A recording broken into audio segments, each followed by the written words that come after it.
Welcome, everyone. I'd like to call this meeting to order. It's our April 9th, Tuesday school board meeting. All rise for the Pledge of Allegiance if you'd like to participate.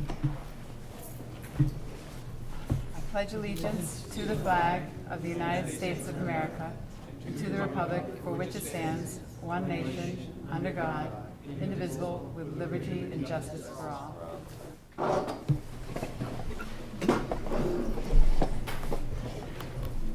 Thank you, everyone.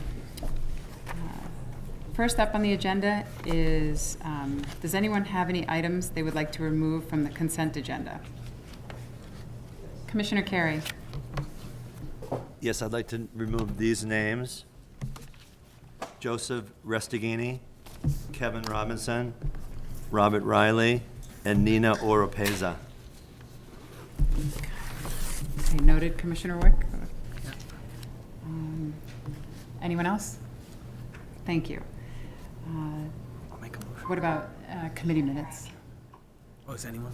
Is anyone, and committee minutes are all fine? Great. Would someone like to give me a motion to approve? I will. Chair, I'd like to move to approve the agenda, and I'd like to amend it according to Commissioner Carey, and I'd suggest that we place the items we've removed from the consent agenda after item 8, but before item 9 on our regular agenda. And my rationale is briefly that gives our school district employees the opportunity to speak first, and they can leave early so we don't have to make them sit around for an executive session. So I propose that those items be added as a new section 8-1 to the agenda. Okay. Second. Is there a second? Yep. Second is whom? Commissioner Carey. Thank you. Any discussion? All those in favor of adopting the agenda, please say aye. Aye. Any opposed? Any abstentions? Thank you. The motion carries. Next on the agenda is public comment. Commissioner Wick? Okay. Commissioner Fisher's not here today. He's our clerk. I'll just read the names tonight. For public comment, the first speaker is Tyler Doggett, and on deck is Judy Klima.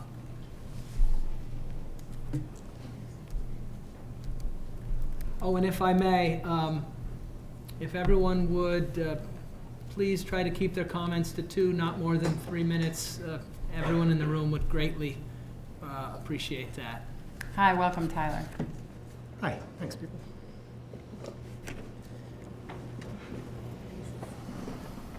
I have 2 related thoughts about transparency. Thought number 1, I support Infinite Cold Pleasure's point from last week about executive sessions. So I appreciate the truly heroic efforts you all have been putting in, and I appreciate that you do a lot of work in executive session. I do think the executive sessions have at least 3 bad side effects. 1, they make board service even less attractive than it already is, because they make your meetings go even longer. 2, because the meetings go on for so long, and Jeff just alluded to this actually in the rationale for moving the recommendations between 8 and 9, because they make the meetings go on for so long, people who want to stay here and participate simply cannot. And 3rd, and maybe most importantly, they obscure your reasoning for various decisions, which understandably and rightly makes people anxious and suspicious about what your reasoning is. I understand that a lot of what you discuss in executive session simply cannot legally be discussed in public, but I hope you can cut back on the amount of time you spend in them going forward. 2nd, just like some people participate in board meetings, community members and teachers participated in all these principal searches that have been going on. This is just a process thing for future searches. I just encourage you, Yao, to be transparent about the feedback you get from community members and teachers, so far as is legally possible, I guess. Of course, there are going to be cases where there are a lot of constituents who want one thing and like you want something else. And I am like in no way suggesting this is a democracy. This is not a democracy. Like, you are the decider, and I appreciate that it's your job to make the decisions. And I appreciate that there are going to be cases where a bunch of people in some situation want one thing and you think that's a mistake. I entirely support your making your decision that you think is best for the school. But I also think, so again, so far as is legally possible, you should go to some length in the publicly available documents to make clear what your reasoning is. I mean, as you and I have discussed personally, and as I'm happy just to discuss here in front of all these people, I just think one of the very best things about you as a leader is when you're asked a question about why you prefer one option to another, you always have, I think, incredibly thoughtful answers about these things, and your reasoning is often like very cogent. And I would just like to see more of that in the publicly available documents in response to and including like feedback you get from other people and how you evaluated that feedback and weighed that feedback up. I think like cutting down on executive sessions, that this would build trust and confidence and would reduce anxiety and suspicion. Finally, I just want to make clear that I'm not casting any aspersions on any recommendations whatsoever. Like, this is simply a process thing that I'm talking about. Thank you for listening. Thank you. Judy Klima, and then next up, Carrie Swift.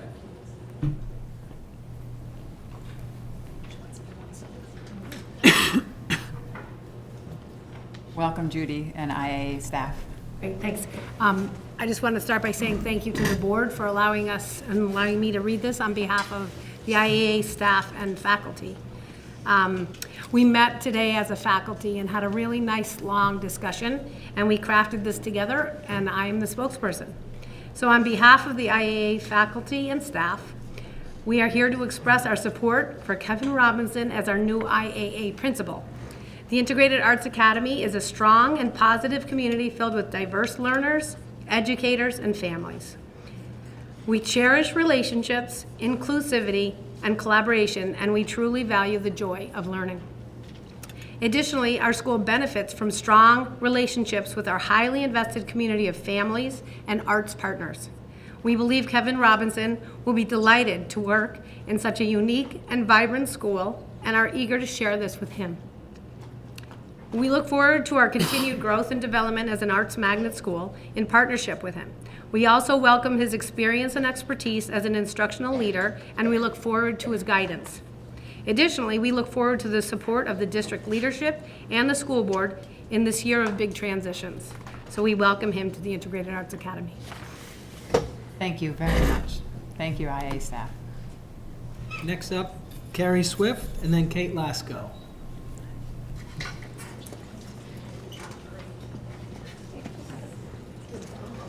Hi, welcome, Carrie. Thank you.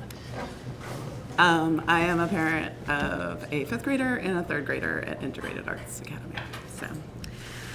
But my story with Integrated Arts actually starts a little bit longer. A long time ago, I had the pleasure to work alongside a native of Burlington named Paul Hale. Some of you may know.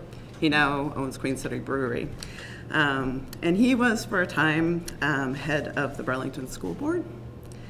Paul's issues at the time were not much different than yours. Why are our taxes so high? And the solution presented at that time was to close one of two schools in the Old North End. I drank a large number of beers and coffees with Paul over this subject. And happily for both of us, that decision never had to be made.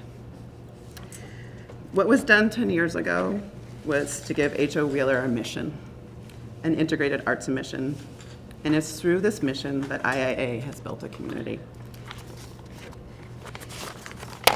You just saw it. It is a community of a shared culture that works in spite of the trauma, economic, and learning challenges of its students. It works. It works because of the leadership, coaching, teaching, and learning through the arts that brings the IIA community together on a plane that everyone can be a part of and understands. It also builds confidence and resilience in a safe place that will support our kids through the years of challenges that they have ahead of them. Unfortunately, the process that was put into place to hire the next leader of IAA was not driven by that IAA mission. And I'm here today to request that both the district and the board put some real time into understanding why that process was done that way, and what needs to be done to show that the IAA community, that the IAA mission is fully understood and supported by both district and board. I've had the pleasure to both watch and be a part of the Integrated Arts Academy at H.O. Wheeler, and watch its transformation over the last 12+ years. And I look forward to seeing it grow even more over the next 10, 20, 30 years. But that can only be done with your full support. Thank you. Thank you very much. Up next, Kate Lasko. Hi, welcome, Kate. Hi.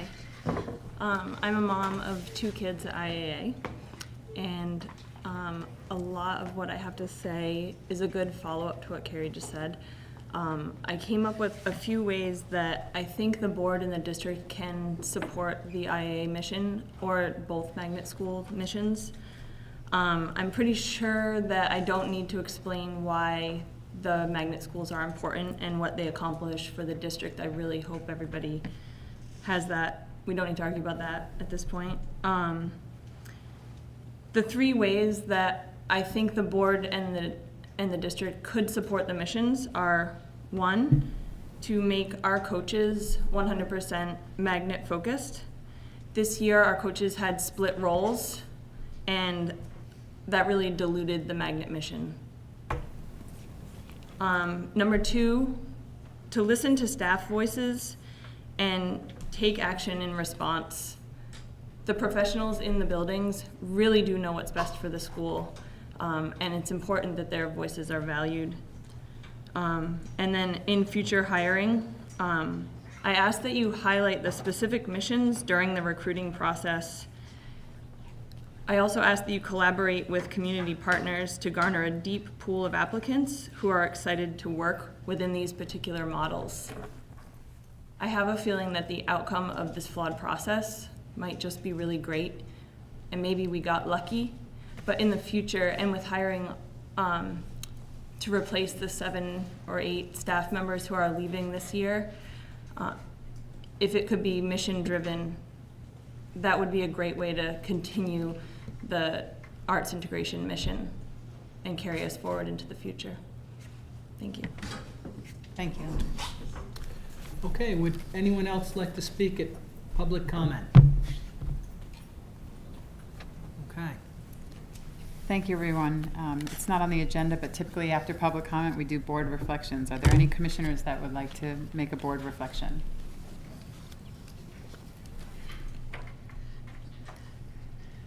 I would like to, on behalf of the school board, I would like to thank everyone for their emails and their support to the district, to the search advisory committees over the last month, and to the board members themselves. Active engagement is essential to our work. We are elected public officials. We're here to listen to you and to work and provide oversight and work with Superintendent Obeng and direct staff. So we acknowledge your presence here tonight on behalf of many of those that have also reached out to us that were unable to come, and we acknowledge your engagement and dedication. So thank you for being here. Next on the agenda is the chair's report. Superintendent Obeng and I felt it was important to start this meeting with an update with regards to the principal hiring that we've been working over the last month. So I would offer the floor to Superintendent Obeng at this time. Thank you, Chair. Thank you. Testing, 1, 2, 3. Yep. There you go. Thank you, Chair Wolf. And I want to begin by, first of all, thanking the many community members who have offered their insights and knowledge and experience to this process in many aspects of it. And I truly do say thank you, because I've gotten feedback on both sides. You know, people argue both sides, and then you can kind of distill and take some people. But one of the things that comes through is that Burlingtonians are passionate about education. And in many communities, that's a hard thing to do, to get people excited about getting engaged in education. So I can't complain too much about people having a desire to express what they feel is best for their children in our schools. So I thank you for that. Hopefully, we can continue to have the dialogue and move forward in a way that we can support our staff as well as our students as we move forward.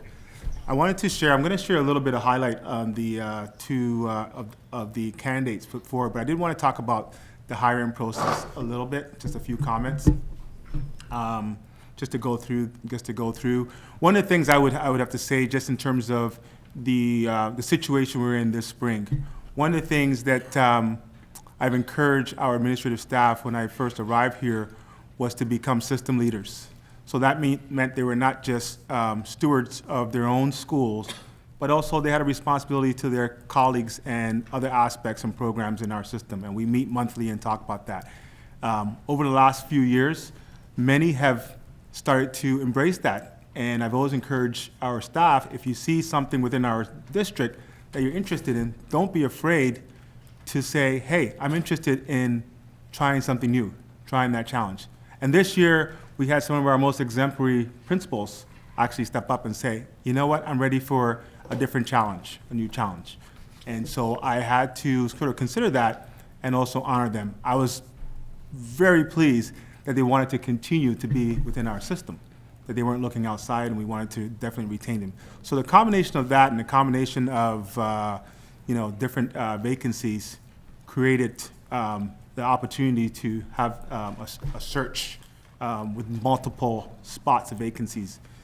At the same time, the board wanted to ensure that we have a process that has optimal stakeholder input. So they talked about with me around having processes that engage students, engage our staff, and engage the community.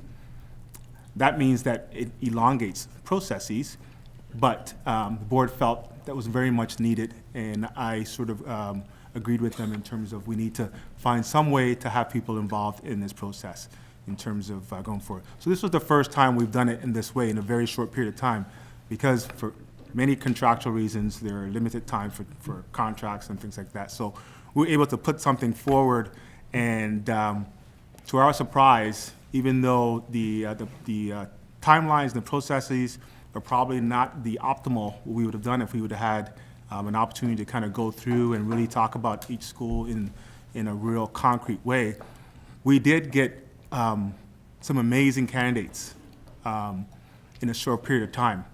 At the time when we were doing our processes, there were approximately 25 other principal vacancies in Vermont, and we received at least 15 candidates applying for our positions from, I think it's in the report, there's about 8 different states, so including Vermont as well as, so people were interested in coming to Vermont. And I was also pleased that among those who were interested were many candidates of color and other recognized areas were interested in coming to Vermont. Even individuals who would email me directly who didn't have an opportunity to apply commented on their expressed interest in coming to Burlington at some point. We even had candidates who had pulled out or didn't get a chance to apply. There were 2 candidates that specifically were very interested in coming to Vermont, coming to Burlington, and they moved on only because they received superintendentships. So I said, great, good luck, look forward to working with you, and wish you the best. So at the same time, we have our process that we've gone through. So I want to give a really big thank you to our search committee teams. So those of you who've, in your own professional lives, have worked on projects or hiring teams, you know that it takes a lot of work outside of your regular work hours and a lot of detailed information that has to go into it. And these individuals took it very seriously and spent a lot of time. So I want to give them some credit for putting that time forward in terms of doing that process. So all of you who are out there who know who you are, I know that you're not looking forward to starting another process anytime soon, the amount of work that it takes. So that's happening. So that's given us a great opportunity to put forward some really good candidates that I'm really proud of.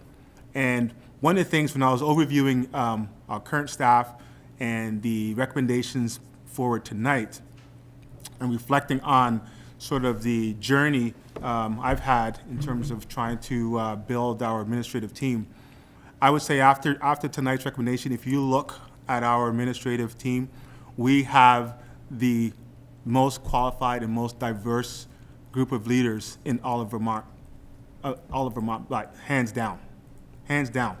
If you look at the candidates and you see the recommendations, and I'm proud to see that because I know when I first arrived, one of the missions was to diversify our workforce, and when you're doing that, you don't want to lower the bar for sure in terms of doing that. So.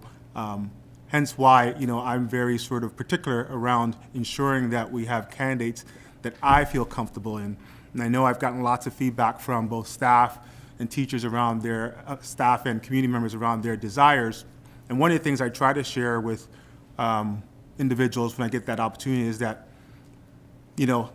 parents and communities have a perspective in terms of what they want to see in a leader, and that is appropriate. Staff have a perspective in terms of what they want to see in a leader from their experiences. Superintendents have a perspective that sometimes is not shared with with people because I have other pieces in terms of, needs within the staff complement, strategic practices that we're going, and challenges and issues that administrators deal with that don't share with their staff, that I have to ensure that I'm putting someone in who can address those. And at the end of the day, regardless of whatever process we use, the superintendent is the one who's accountable. When there's a challenge in a school, they don't call the committee and say, they call the superintendent and they say, I don't like this, I don't like that. When the staff have problems with their administrator, they come to the superintendent. So I kind of think about that in terms of ensuring that we have somebody who can meet the needs of how I define what's needed in the school, along with the perspective from the staff and the community. I understand that piece, and there's other piece. So you got to kind of put it all together and say, okay, who would best represent the school in a way that I can hold them accountable for the things that I've identified and be able to follow through with that. And hence you see a recommendation that comes forward that I hope people can kind of reflect on that and understand the challenges that we have. It's not always going to be perfect from everyone's perspective. Hiring processes are subjective. If you read research around hiring, it is a subjective process. We try to make it as objective as possible by using competencies and effective leadership rubrics to identify skill sets as opposed to just, I like that person or I didn't like that person in going forward. So with that, let me share with you a little bit about each candidate, and maybe I'll share. I won't talk too much because the recommendation is posted on board docs, so you can go into it and read to it. But I do want to, if you want to put up Joe first. Joe Restaghini is the recommended candidate to the board for Champlain. And Joe has been someone who's had a desire to come to Burlington and has applied for administrative positions most recently. And he was a highly sought after candidate. And he really wanted to be in Burlington, that he came back. And Joe has some immense experience working with elementary students and has demonstrated the type of skill sets needed at Champlain.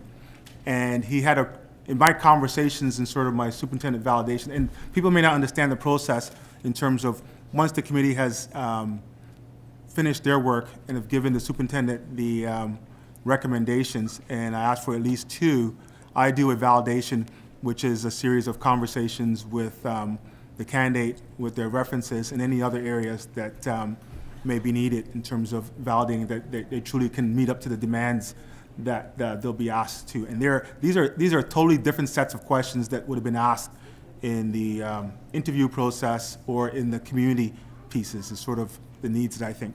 And Joe certainly stepped up and had a real desire to be at Champlain and was excited to take on that role. You can go on to the site and look at the recommendation and read a little bit more about his profile and also some of the rationale around the recommendation. But I hope that he gets received tonight and we have an opportunity to welcome Joe to our community. Kevin? Yeah. So Kevin Robinson, you had an opportunity to hear from the IAA staff, and Kevin Robinson's a recommendation for IAA. Kevin is another person that's another administrator. He's a principal currently and has great administrative experience, not just in Vermont, but has international, really broad experience and has some great cultural experiences that he can bring to the table. And he's a recommended candidate for IAA. Joe was the only candidate in the principal process that was actually gone to the finalist pool for each one of the for the competitions. And he definitely, I know sometimes I've had some questions if candidates want to be in the magnet schools, and my one-on-one conversations is around that piece as well too, in terms of what's your desire there. Obviously, it's hard to get someone who's coming from Juilliard that has, you know, a real extensive experience, but what you want is someone who has the passion and the willingness to work with the community partners and the staff and to build the capacity around the arts as an avenue to achievement. And Kevin certainly brings that experience in terms of instructional leadership and achievement demonstrated from his work. And he worked at lab schools. So lab schools are similar to like magnet schools where you work on strategies and hopefully you can find some effective strategies that you can implement across other schools. And that's where I really kind of see our vision of our magnets in terms of the good things that are happening in magnets that I hear community and staff talk about. Those are good for all our schools. So why aren't we taking those strategies and implementing them across the district? So I'll be looking forward to that as we move into our review stage of the magnets that will be starting this spring. And I know that Principal Riley's here, and I know he wanted to make some comments around, you want to come up, Bobby? Around Kevin. And one of the things that we've talked about the systems leaders group is in terms of the ability to support each other. And fortunately for us, Bobby Roddy is going to be recommended for another administrative position, and he's going to be here in Burlington to be able to support Kevin in the transition and pass the baton over. So I'm going to pass the baton over to you, Bobby, right now, so you can share your comments. I certainly was involved and saw what the IAA staff was going to present today, and I support that 100%. And I think that probably me more than anyone, I saw Kevin speak 8 times in the last couple of weeks. I feel like I know him kind of intimately at this juncture. And he was also a finalist at the On Top Horizons position as well, and we got to know each other quite well. That format was a little bit different, so we got to spend about 2 hours together. And we talked about, regardless of where he ended up, we actually ended up exchanging numbers that evening. Regardless of where he ended up, that there would be a mentorship and a connection and a collaborative partnership between he and I. And certainly now that he's at IAA, I want nothing more than him to be successful and this school to continue to thrive in the mission and values that's established over the last decade. Thank you, Bobby. Yeah, sure. So that's Kevin. I'll transition while Bobby's here to hopefully I'll be congratulating Bobby later today as he's looking to take his talents to Horizons on Top. You're just like LeBron, Bobby. You're taking your talents to Horizons on Top. It's a basketball reference for those of you who maybe are not into LeBron. Said he's taking his talents to South Beach when he moved. So Bobby's just like that. And Bobby's actually a basketball player, so I know he'll get that one. Let's put Nina up.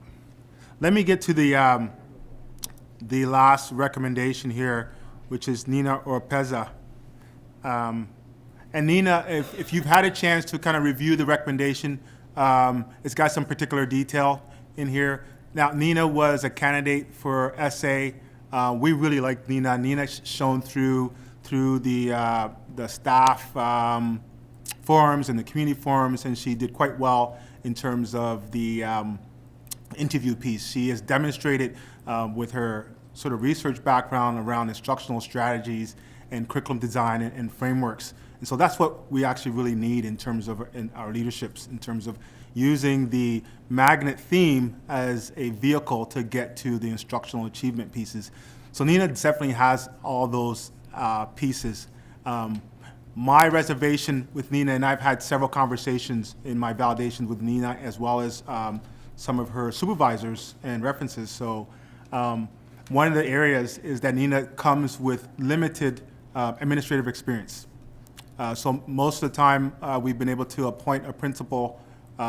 They've been a principal already. So you can kind of, based on some of the work they've done, and see if that'll translate to our setting. Nina has limited experience, so we've had a conversation around what we can do to support her to ensure that she is successful here in Burlington, because I do believe that she has all the elements and all the right competencies to thrive, to become an exceptional a leader in Burlington. And that came through the process as well too. But I want to feel confident, want to ensure that we put the things in place to give her administrative experiences so she can do an excellent job there. So you can go on to the document and read some of the areas that I've suggested that the board recommend with these conditions, and these are conditions that the candidate I've had a conversation with is well and prepared to accept going forward.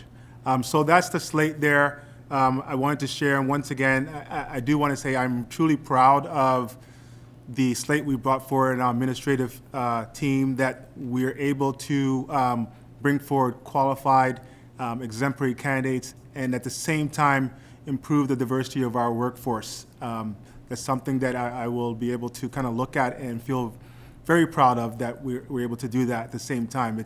And often people think that you're going to give up something to do that. But in this case, you'll see in our candidates of all top-notch candidates who've demonstrated success in other areas, and I'm sure they'll be able to do the same here in Burlington.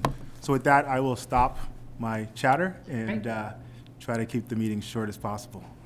Thank you very much, and we appreciate the document that you provided, the outline. I think, it was comprehensive. Again, speaking to the new policy that the board had enacted that made it challenging at times, but it did provide transparency. And we appreciate that work that went involved so that the public can view these documents online and therefore have an education behind the process and the candidates. So thank you for your work involved in that and your explanation. Next on the agenda is good news. We have the privilege of some of our Burlington School District staff here tonight, ESL teachers. I saw some come in. Actually, Excuse me. sorry, Chair, Yep. I lost the beat for a minute. Yes, I want to transition to that, but there's a piece I want to do just before you introduce the staff. So one of the pieces on here that we're doing is staff highlights, and the chair is going to introduce the EL team in a minute. But I wanted to take this opportunity to recognize an individual who has been a highlight over these last few months, but all the time, and sometimes not recognized, walking around, getting things done. And I wanted to publicly share this acknowledgement with this individual because I know he's going to be surprised, and that's Jeff Bauer. Yes.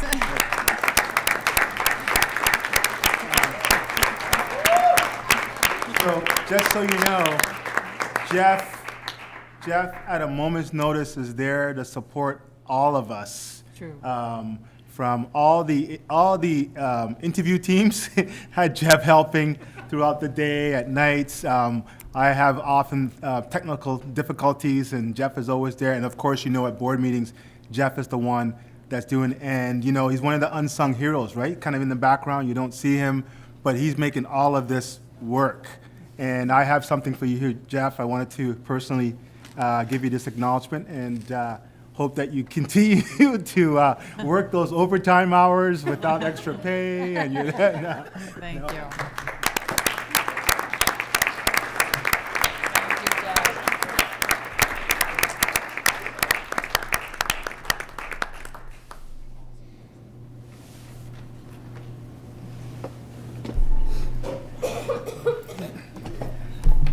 Yeah, Okay. I would also add, with the BHS re-envisioning committee, we do not have a conference room at BHS. So when we brought in numerous partners and committee members, Commissioner Pillsbury and I and the facilities committee leading that charge, Jeff made our auditorium the most dynamic conference room, believe it or not. So again, on a weekly basis and on demand. So mutual respect and appreciation, Jeff, for that support. Thank you very much, Superintendent Bunting, for acknowledging him. So next, the ESL teachers, welcome. Each month, we are looking forward to highlight Burlington School District staff, and we would love to hear from you, if you don't mind sitting at the table. It educates all of us on what you do, how you support our students, and the valuable work that you do, and we are grateful for it, and we appreciate your attendance tonight. If you wouldn't mind introducing yourselves. Thank you. Oh, sorry. Yep. I'm surprised Jeff didn't have that set up for you. Thank you.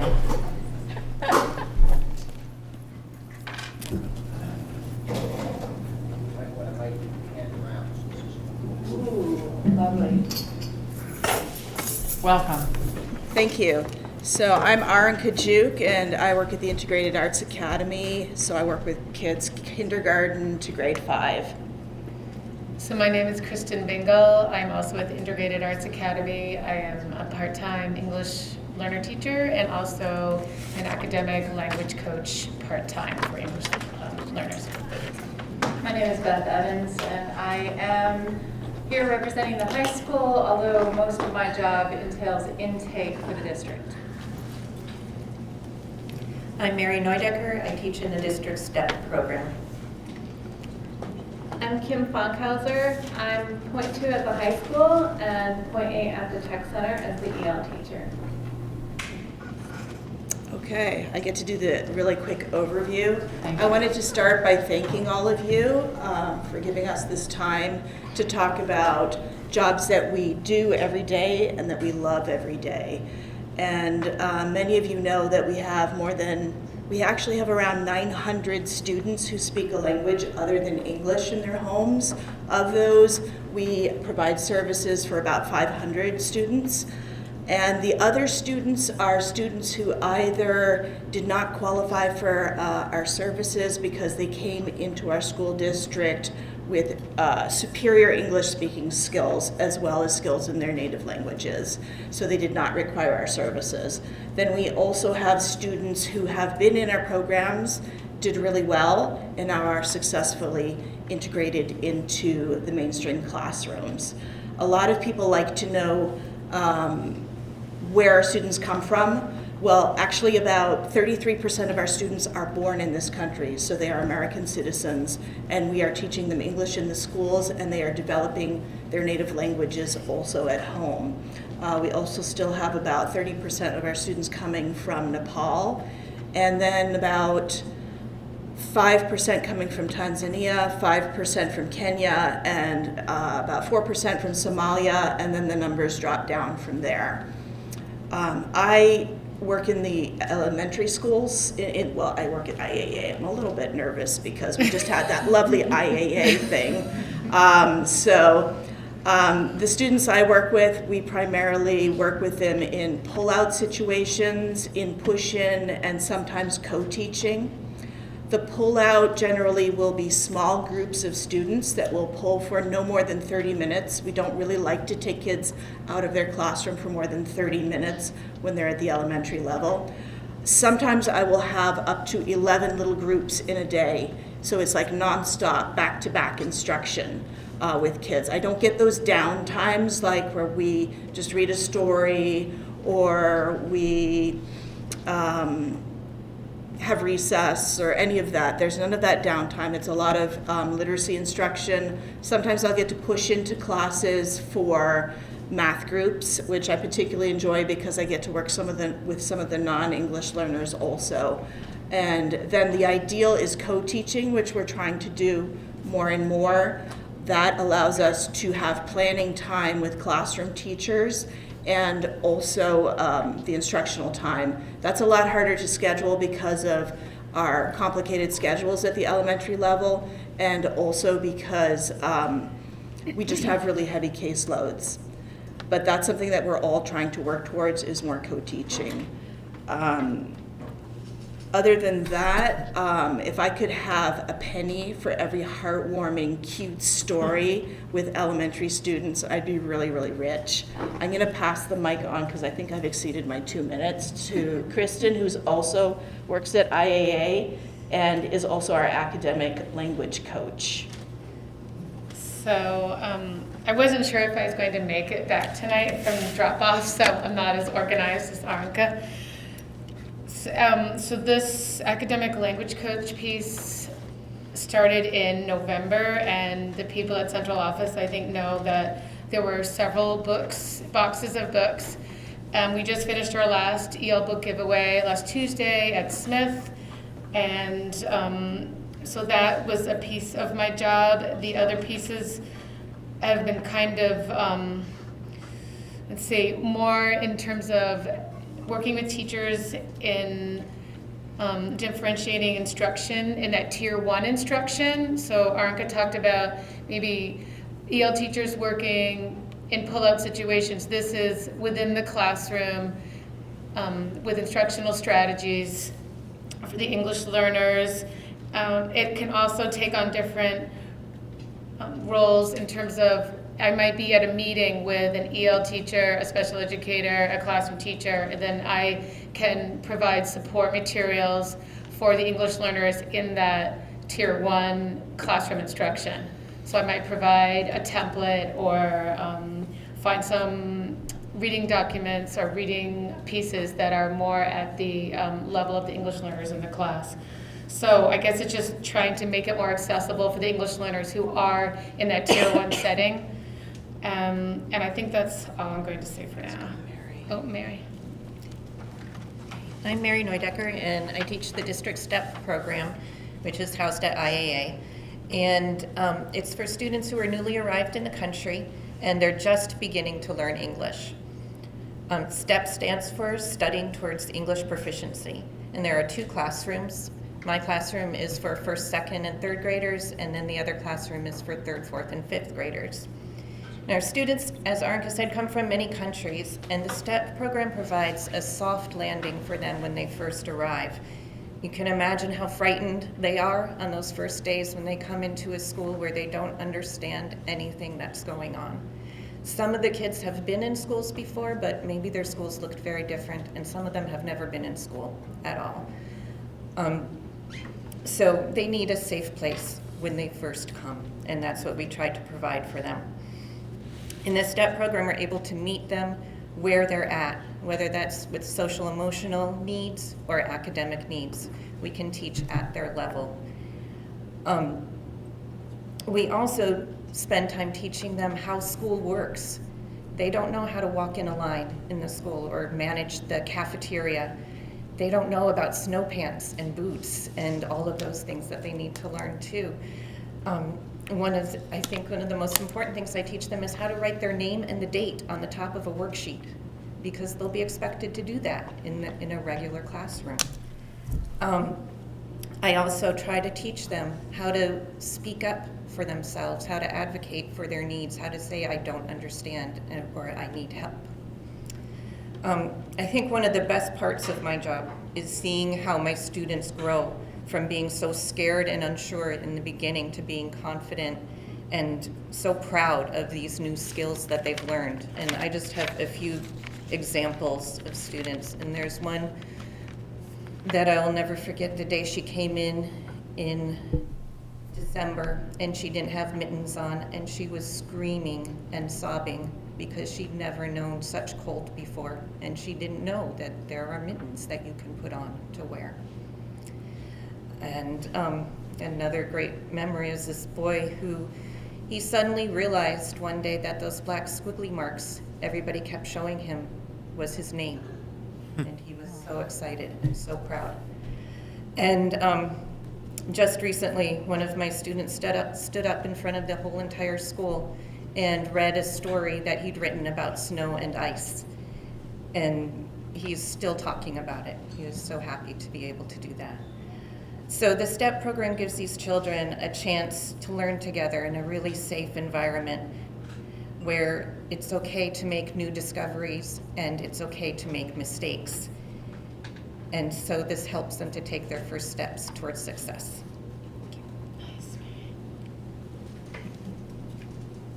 Hi, my name is Kim Funkhauser, and as I said, I'm point 2 at the high school and point 8 at the Tech Center. And this is the 3rd year that I've been at the Tech Center. It's a grant-based position. So before I came to the Tech Center, there was no EL program at Burlington Technical Center. So I have built the program. It started that first year with like maybe 6 students when I arrived, and now it's up to about 40 students. Most of them come from Burlington High School. The way that I support these students is I have a rotating schedule where I push into the different programs and support them in the programs, as well as I have EL BTC study lab where we can work on homework assignments, vocabulary, and anything else that comes up. I also provide professional development for our BTC staff because for a lot of them it's very new to work with EL students. Let me think here, sorry. One thing that I started that's new this year is called the Future Planning Lab. And this started just because I had some conversations with some BTC seniors who are EL or non-English speaking background. And they had ideas of what they wanted to do in their futures, but a very vague idea as to how to get there. They had missed the deadlines for signing up for SATs, or they didn't realize that they needed to do the FAFSA, and all of this stuff needed a lot of support. And so I decided to start the Future Planning Lab, and at first it was just this trial basis for 2 months. And it was a huge success. I found that I was able to support a lot of students, and I collaborated with different teachers to also help out, also our work-based coordinator. And it's something that I'm continuing to run there. We help students with FAFSA support, SAT, AccuPlacer, and then also just researching. Like, for example, if a student is interested in becoming a barber, like, how do I get there? So it's not just like I want to go to college, but for all of the other students the EL students that maybe it's not college, but it's, I want to become a truck driver, how do I get there? Kind of thing. So I think that it's something really important. I'd love to see it also possibly at the high school as well, because I think that supporting the EL and first generation college students, new Americans, that this is really essential. So best part, Mary just shared a best part story, so I wanted to share that. We also have like a work-based coordinator and a work placement program now at the Tech Center.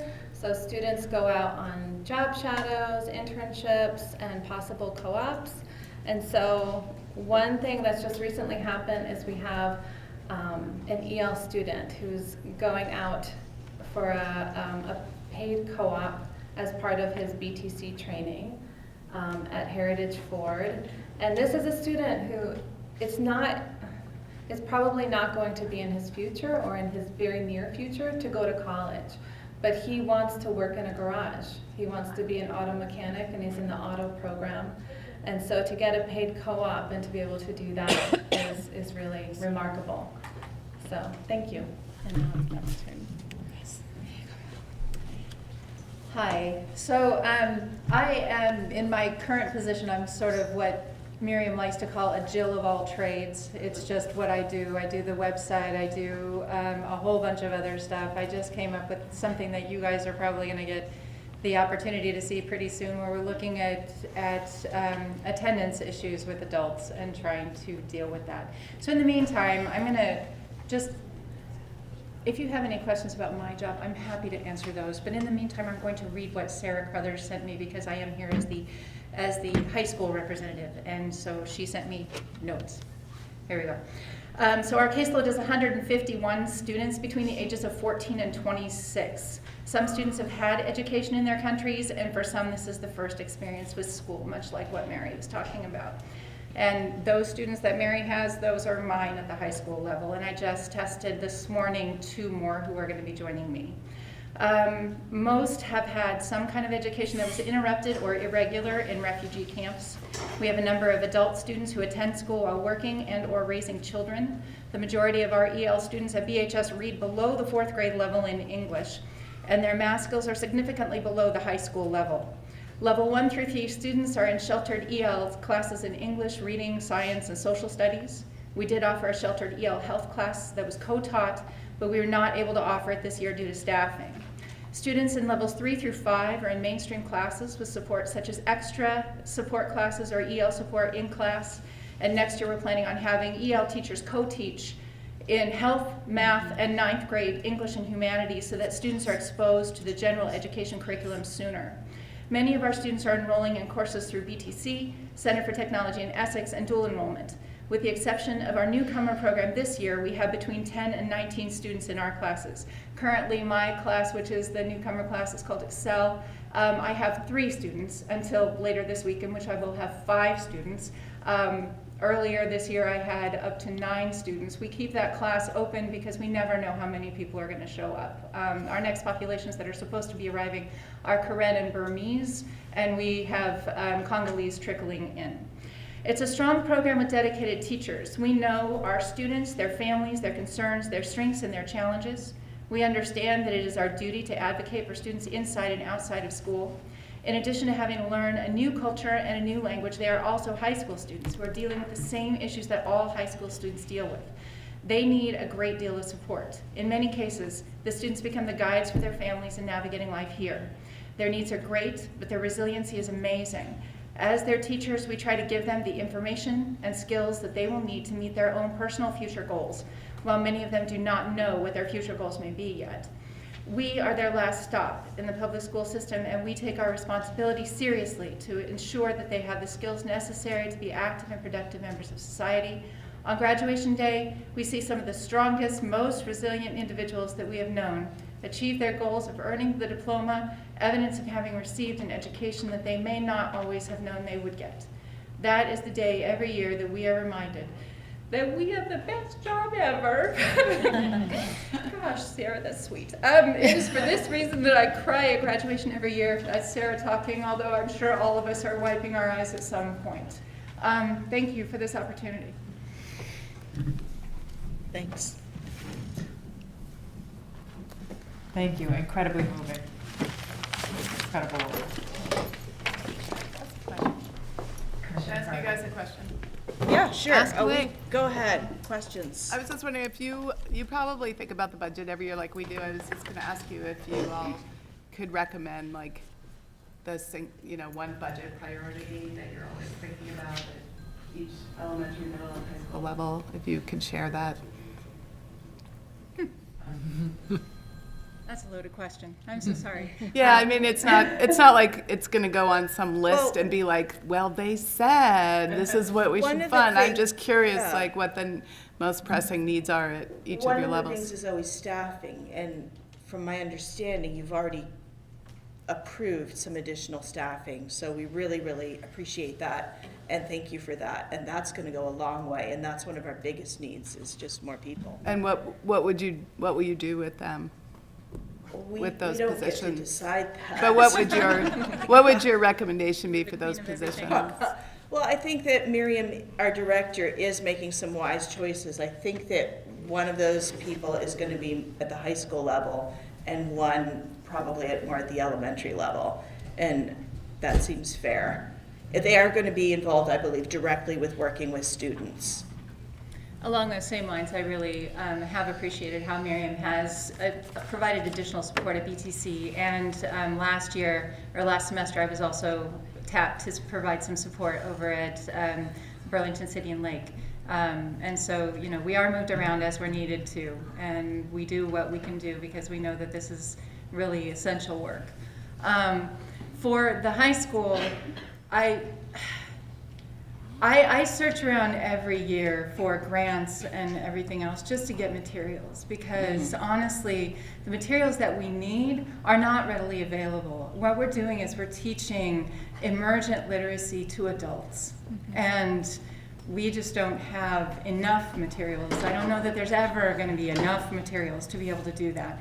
But when there are materials, they're pretty expensive. And so that a lot of our budget at the high school level goes toward buying educational, just supplies. We buy binders every year, notebooks, pencils, erasers, because it's a lot of stuff that kids just don't come to class with.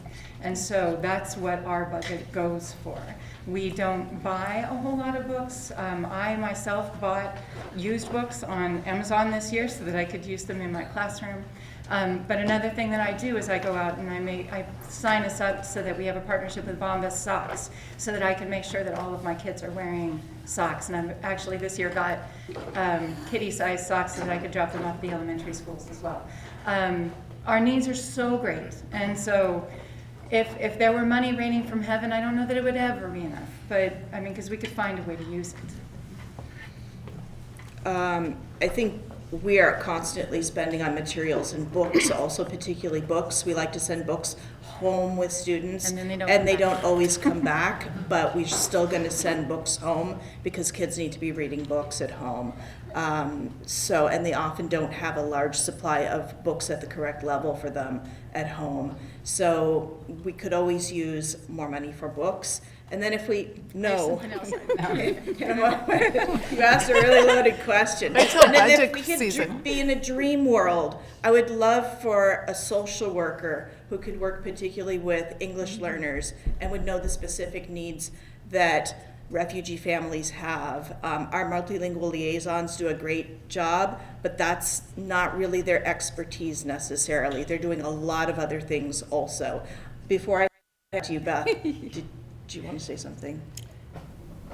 Just really along those same lines, I'll speak from the high school point of view as well. I think that we need more people in the classroom as well to help teach reading when we're when we've got our reading 1, reading 2 classes. I think Beth would agree that, and also Excel probably, that we need more people in the classroom to teach reading. And I know as well that I teach a higher level reading class, but it's still at our highest level EL reading class is 4th grade level. Like if they're at 5th grade, they're exited. And so even just finding high interest but low enough level material is super hard, and we don't have it really in our library. Mary? Last word. Last word, I promise. One thing that I would really love to see happen is to be able to reach out farther to the community, to be able farther, to be able to have our students really take that leadership role in teaching their parents. And one of the dreams that I have is potentially to have my students. Last year, because we didn't have a whole lot of refugee students coming in, I was teaching an intro to computer class, which is sorely lacking this year. But what I would love to do is to somehow parlay that into something where students are teaching their parents how to use those computers, because we can tell them 1 or 2 times a year how to access their students' grades online, but that's never going to be sufficient. Our parents still don't engage with children at least at the high school level, they don't engage as much as we would like them to. And so if I had money, that would be my first priority. Thank you. Thank you, Irving. And Karen, I just want to, or Kim, excuse me, I wanted to, your future planning lab as well, that in essence, senior seminar at BHS, we do see that need that has been cut from the high school, and we recognize your work at BTC in creating that program. It's vital, and I know that many seniors, EL and non-EL students, senior seminar is something that we could review again or look at. So thank you for that guidance and support and creativity in supporting that. Thank you. Thank you, everyone. Thanks. Next on the agenda is the consent agenda. Will someone give me a motion to approve the consent agenda, 1 minute ahead, with the exception of the names that were removed? Thank you, Commissioner Pillsbury. Do I have a second? Commissioner Carey, thank you. Any discussion? All those in favor of adopting or approving the consent agenda, please say aye. Aye. Any opposed? Nay. Any abstentions? The motion carries. The consent agenda has been approved. Next on the agenda is the student report. We talked about that. We'll move on to the committee reports at this time. Community Report Chair Gulick for community engagement. Thank you. We had a brief meeting at Hunt Middle School. Can you hear me? It's not working. And we discussed board communications. Thank you. I'm sorry. Thank you. Does that work? I can just speak loudly. And you will find actually a communications guidelines sheet in the board docs. Oh, there we go. If you could all just at your leisure take a look at those guidelines and send questions and comments to Mike Fisher, that would be great. We will discuss your questions and comments at our next community engagement meeting and then bring them back at our next board meeting as guidelines. Can I also add, because we don't have the early ed task force on the agenda tonight, I'd like to add that with the help of Tracy Dangler, who might be leaving right about now, she's leaving, yep. She has put together a really nice comprehensive survey around pre-K education in the community, and that is wrapping up. So I actually asked Superintendent Obeng for an extension to our recommendation to him. So instead of having a recommendation in the next couple of weeks, we've pushed it back to maybe sometime later in May as to how we're going to proceed with pre-K. And he approved that. Great. Thank you. Thank you. Next is Personnel and Curriculum. Commissioner Carey. I can talk, can you hear me? I can talk extemporaneously about our meeting last week. The minutes have not been finalized. We met with Laura and talked in detail about special ed needs and funding in the district, and it was very illuminating.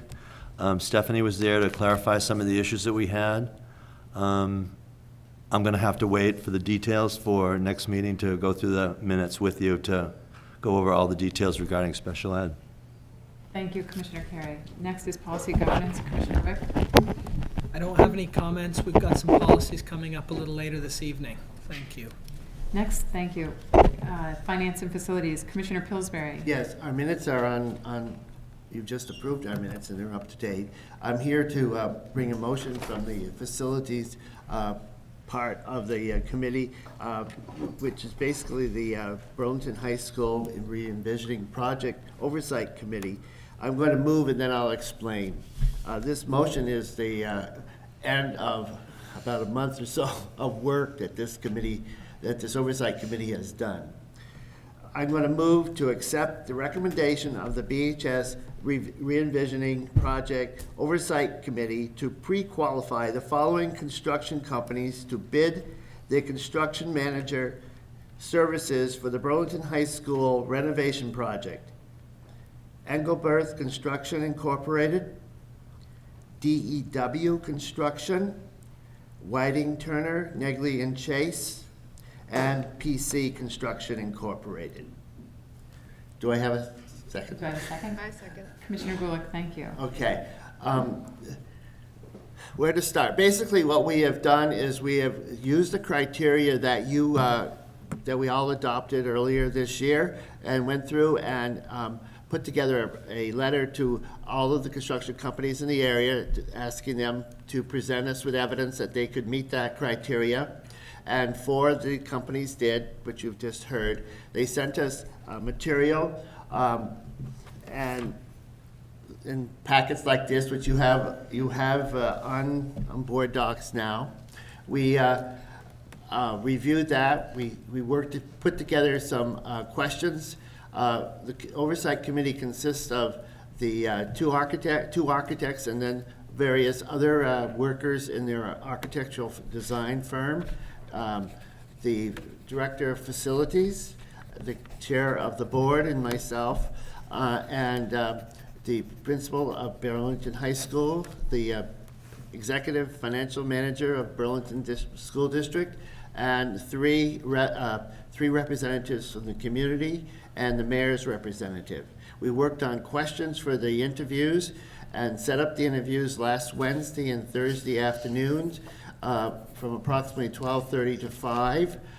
Both afternoons, we went through a whole set of questions that reflected the criteria that you had asked that we make sure that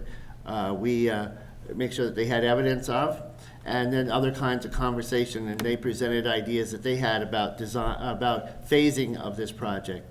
Then we had a chance to kind of understand what they had told us over the weekend, and then we started on Monday morning doing reference checks, and we finished that up this afternoon, calling the various project people that were on various projects that had been completed by these companies to check to see, basically asking all of the questions that we have on this criteria list. And I had a comment from several of them that we were doing a very thorough job, and they were surprised that we were being as thorough, but it seemed like this is what we needed to do for this major project for Burlington High School. So we've completed interviewing, we've completed a reference check on all of these 4 companies, and now we're asking you to accept our recommendation to pre-qualify these companies, which will allow them to bid on the project. And the request for bids will be going out in the next couple of weeks. Thank you, Commissioner Pillsbury. Any discussion? Commissioner Curry. Did you get, I don't know if it's on, did you get calls that you didn't approve? No, the four companies that we received information from were very thorough. They had concrete evidence to support the criteria that we asked for. The references supported what they said, what the evidence was, so we have accepted them all. Thank you, Commissioner Curry. So all those in favor of approving the Commissioner Pillsbury motion of the 4 construction management companies, say aye. Aye. Aye. Any opposed? Any abstention? The motion carries. Thank you, Commissioner Pillsbury. Next on the agenda is the DE&I committee report. Thanks. Please read the minutes for the details. I just wanted to mention with the curriculum committee that the DE&I committee has special ed under its purview, so we should work together on the work that the director of special ed is doing to look at an inclusion strategy. Thank you, Commissioner Curry. Next on the agenda is the superintendent's report. Oh, great. Excellent. Nate and Russ. So the first item that we have here is called Run, Hide, Fight, and many of you might be asking, what is that? We're going to tell you, and it's really around safety. Many of you maybe have not met Rich Amato. Rich used to be administrator with us, and he's served as our safety coordinator the last few years. We've been doing a review of our safety practices in Burlington, and if you walk into every classroom, you'll see on the wall a little booklet that has immediate procedure for any of their emergency responses. One of the areas that we wanted to make sure that we're not just in compliance, but are prepared is for things like active shooters, concerning what's happened in the country in the last few years. And so over the past year, Rich and the team have been kind of studying this and working with our police department on this. And there are a number of different programs that districts can choose to have. And these gentlemen are here to talk to you about Run, Hide, Fight, and as an option for us for Burlington. Welcome. Thank you. Thank you. No, the other one. The big one. Any of these, I think. Okay. As Yao said, Run, Hide, Fight is an options-based response to an active shooter scenario. And there are many of them out there. Alice is another one that many people have heard. Avoid, Defend and Deny is another one. CRAZE program is actually another one. All of those strategies have been vetted and approved by the Agency of Education. And just a little bit of background information, this is specific, these strategies are specific to active shooters, and it would complement what we already have in place right now, which is we use for our all hazards approach. We use a standard response protocol, and that was developed by the I Love You Guys Foundation.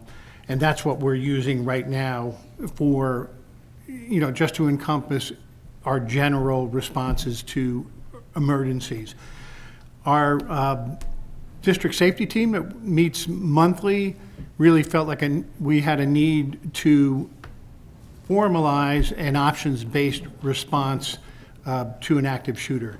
We've already been practicing that over the years because we started our lockdown about 18 years ago in the district. But we really felt like to have continuity, consistency, and to have teachers, parents, administrators, and students all on the same page using the same language, we really needed to formalize that active shooter response. So we did a lot of research using the Agency of Education and Rob Evans, who is the state liaison to safety, and he also works with Margolis Healy. So we've vetted all of these strategies with Rob and Emily Harris, also from the Public Safety Department. Also went out and asked other school districts what they were using as their active shooter training. Many schools are just starting to talk about what they would like to use. I believe Marta Christie uses Alice. St. Albans district is using Run, Hide, Fight. They implemented it about a year ago, and I talked to Gary Rogers, the chief of police up in St. Albans, and they've really have felt that has worked well. Essex School District is just starting to implement Run, Hide, Fight now. And they did a rollout about 3 months ago with all their administrators, and they invited me to go there and see that rollout. And that was very informative. And I'm in contact with Bill Laware, who is the actual security and school safety director at Essex. So he has been gracious enough to supply us with a lot of information of what they're developing. But getting back to Run, Hide, Fight, we, as a district safety team, felt that was the best match for what we're doing now because it's proven effective. It also is used commonly throughout the United States and in Vermont. Law enforcement is very familiar with it. There is really no cost involved in it other than, the biggest cost involved in it is a time commitment by our staff. And right now, we already have organizations in place, like in each school, we have a crisis safety response team that works through our active shooter training and all our all hazards responses. So we would obviously have to move forward with how we're going to roll it out if we go with Run, Hide, Fight, because there's a lot to it that people really need to understand. And one of the first things we talked about was actually developing a template to define what run, what hide, and what fight means. And by the way, that is not a sequential order of what you do in an emergency. That's just an options-based response. So it could be, you would go into a lockdown right away, and that would be the first thing you do. Or it could be in a situation in cafeterias, pretty tough to just hide. And so it gives other people, people options. And matter of fact, when I've talked to a lot of kids at the high school, this was their main concern in big areas. So what do we do? Where would we hide? So it gives, again, an option for people to do other things other than hide. The fight part of it can be controversial, but it would need to be differentiated because that's not something that we would be having kids learn to do at the elementary school level. So and I know up in St. Albans, they just use a different terminology when they were describing fight, what that means. It means never give up. That's what they were using. But again, we would develop that template that would differentiate that instruction for elementary school, middle school, and high school. And in looking at the other active shooter responses, we're not saying that ALICE is not good or avoid, deny, defend is not good, but what we're saying and what the research says is that there is no empirical data that says ALICE is better than run, hide, fight, that's better than avoid, defend, deny, defend. So we just feel like this is a better fit for us. And what the research does says, and then I'm going to give Russ the mic, what the research does say about schools that have safety plans save lives. And that's the bottom line. And at that point, I know I've been yakking away here. I'm going to give it over to Russ. Okay. So I'm going to go back to slide 2 for just a quick second.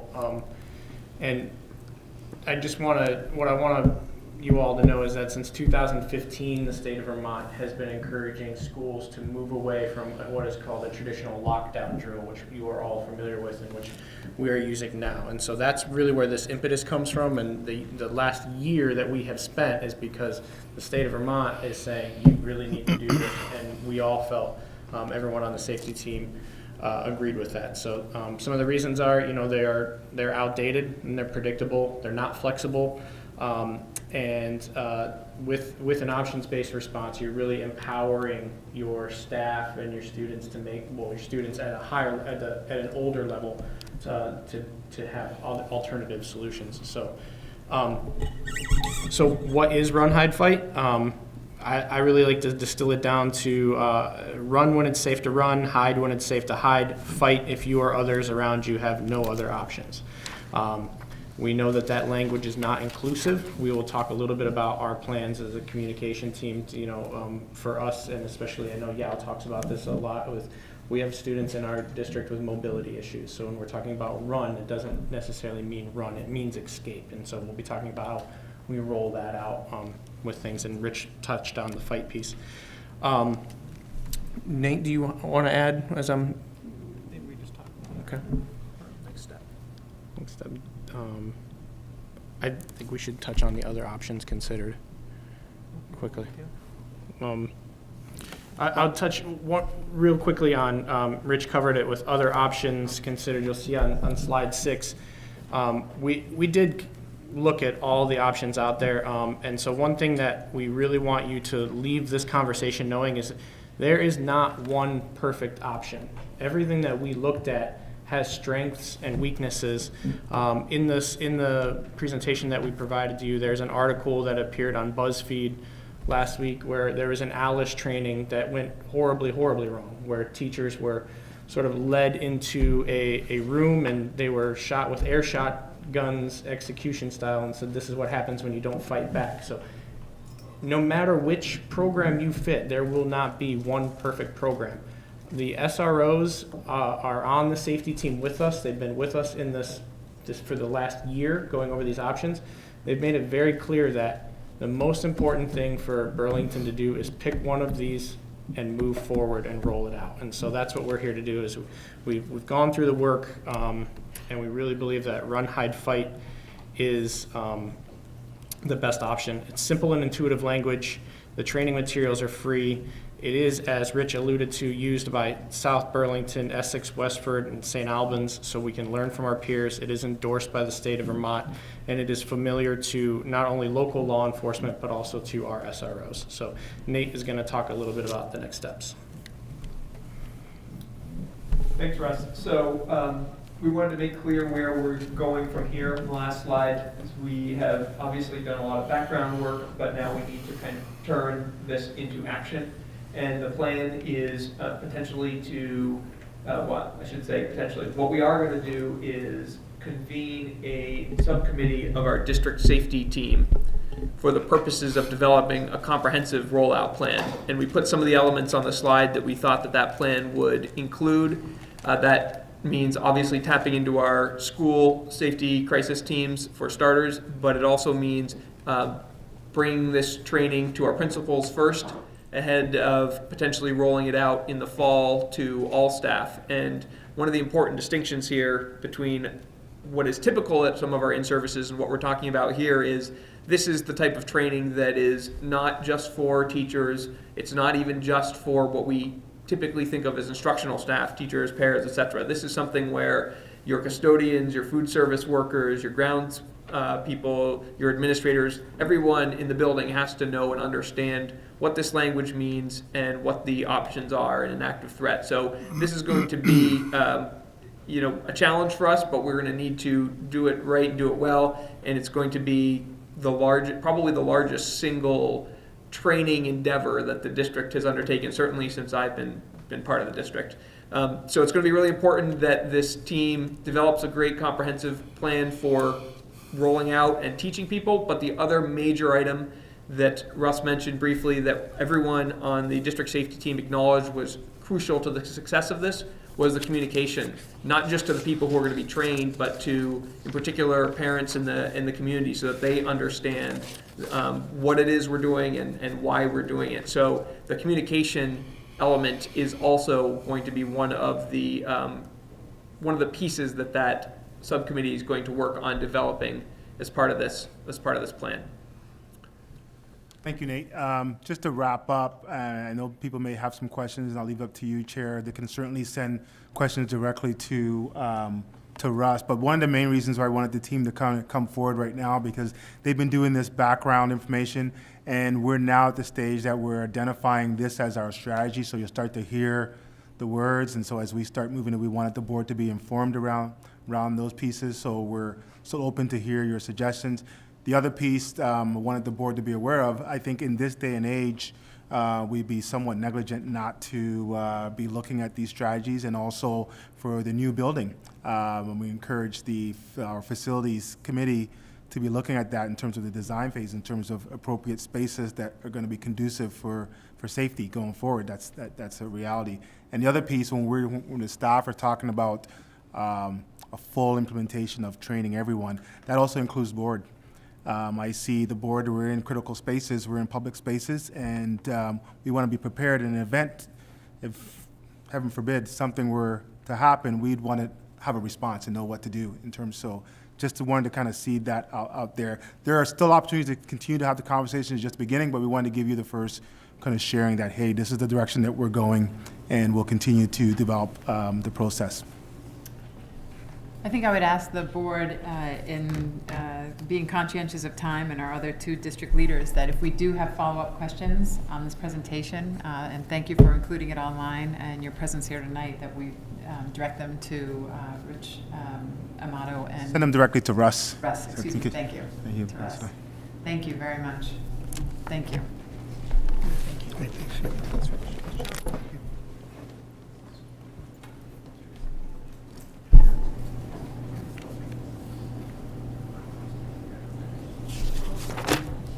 Yeah, right here. Where is it? Here. You want to sit? Does she? You want to control it? You want to control it? Can I just come go? sit over here and do it? You have to sit over here. Just do it. Oh, you want? I can move it. Yeah. Can I move it? Here. Look. I'll just have her sit here. Come sit here. Gee, thanks. That's fine. You have a. Okay,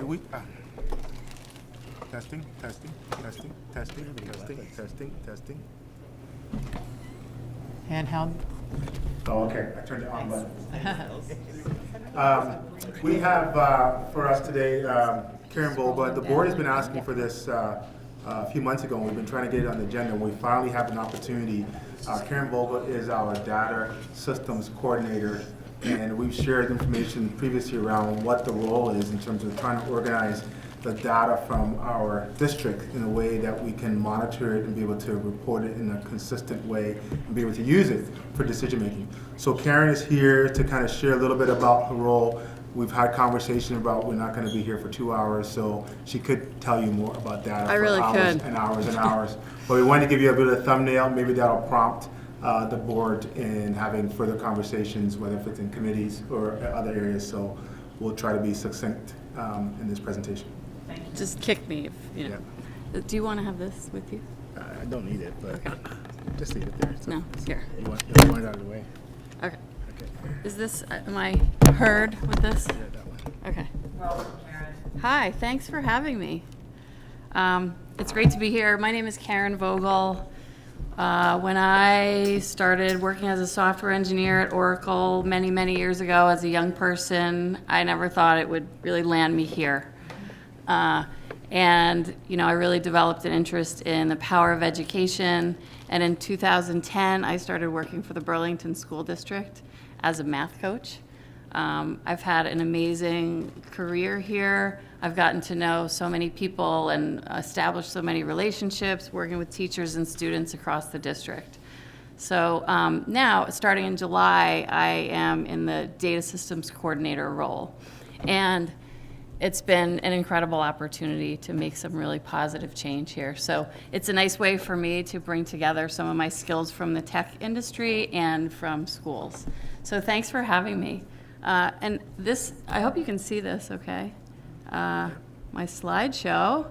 I just went and swiped this right off the website, which was great because front and center in our district, we have this big goal that we've had for years, and it's about reducing disparities and closing the achievement gap.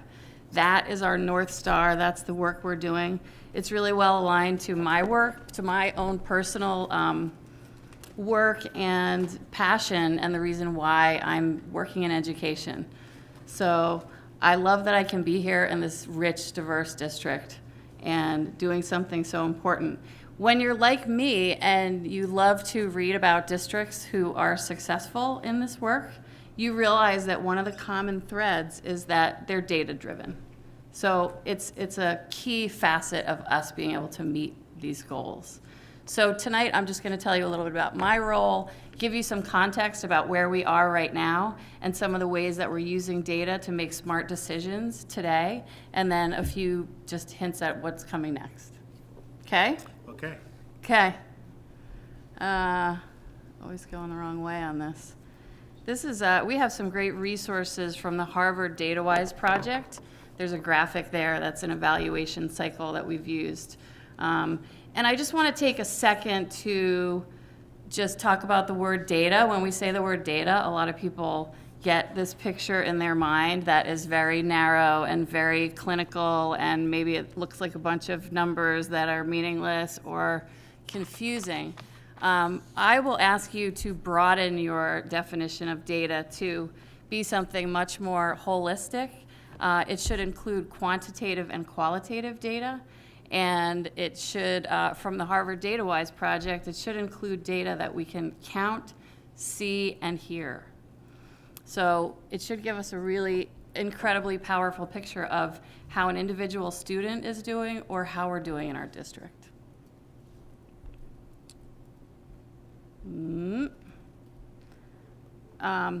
So the role of data systems coordinator, someone needs to own this work.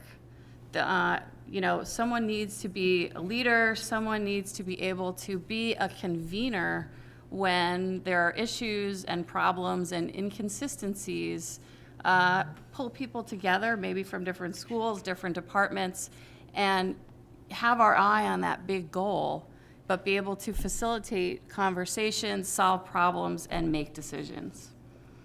And what we really want is our data and our systems to serve us, not the other way around. So in my role, I try to think about this in, I keep 4 words in my mind. That data needs to be accurate, obviously. It needs to be relevant and meaningful to the people who are using it. It needs to be accessible and actionable. And when we can achieve those 4 things with data, then we can really affect change. On this slide, there are a few other functions of my responsibilities here, like being a coordinator of data and getting us to a place of really having more consistency, more teamwork, and efficiency in the way that we handle data and share it and use it to make decisions. So I'm going to talk a little bit about year one. Like I said, I'm new in this role. I started in July, and we have some, besides just me, we have some huge transitions going on that I want you to know about. And then I will talk a little bit about how I've been supporting schools and working with schools. So I'm just thrilled to put the two faces of these wonderful people up on screen so that, Claire's nodding, so that you know who they are.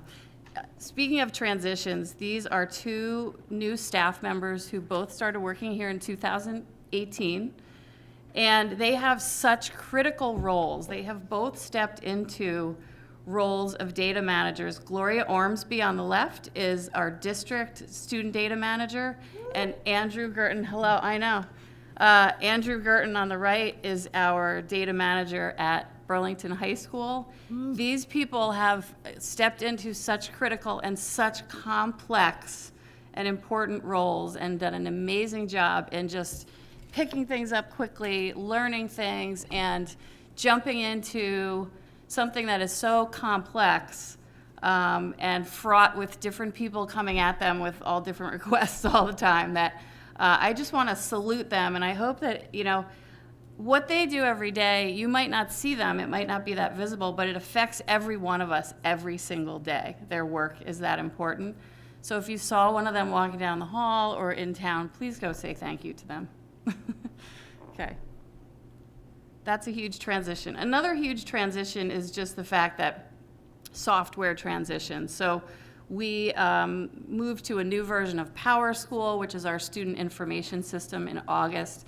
That's a big change for us. And we also started using Unified Classroom as our new learning management system.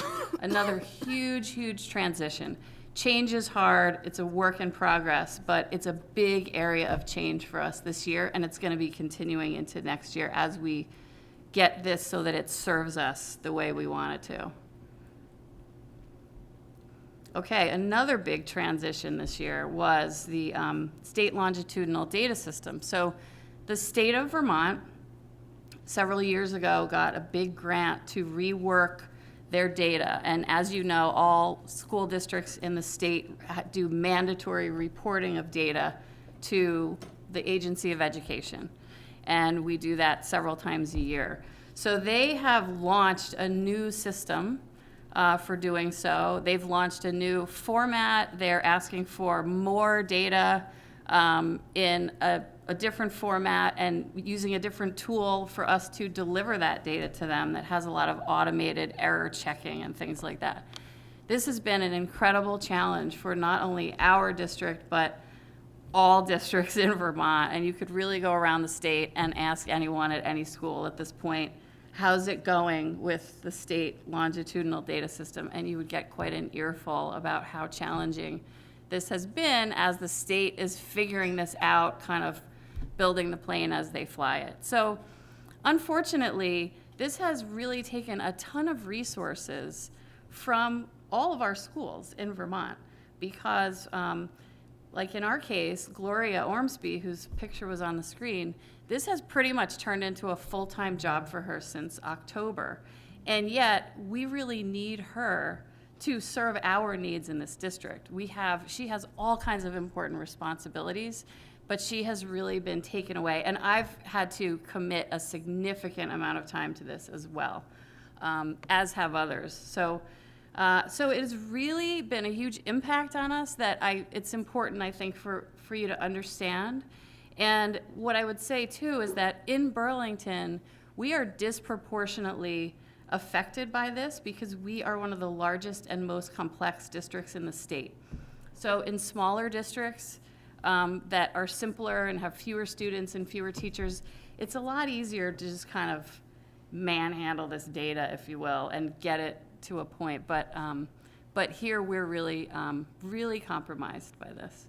So glass half full, this has brought to light a lot of problems with our data and our systems in our district. So a lot of things we've realized, this is inaccurate, this is broken, and we've been able to fix a lot of things. So there are some positives to this, but you do need to know the impact it's having us. It means that we can't do everything that we want to do. Yeah. Can I just jump in Yes, just for, because go I ahead. want to make sure you don't gloss over this piece. Yeah, because yeah. it's so significant when Karen talked about that we're demanding all our time and energy to it, because it has also implications on our funding.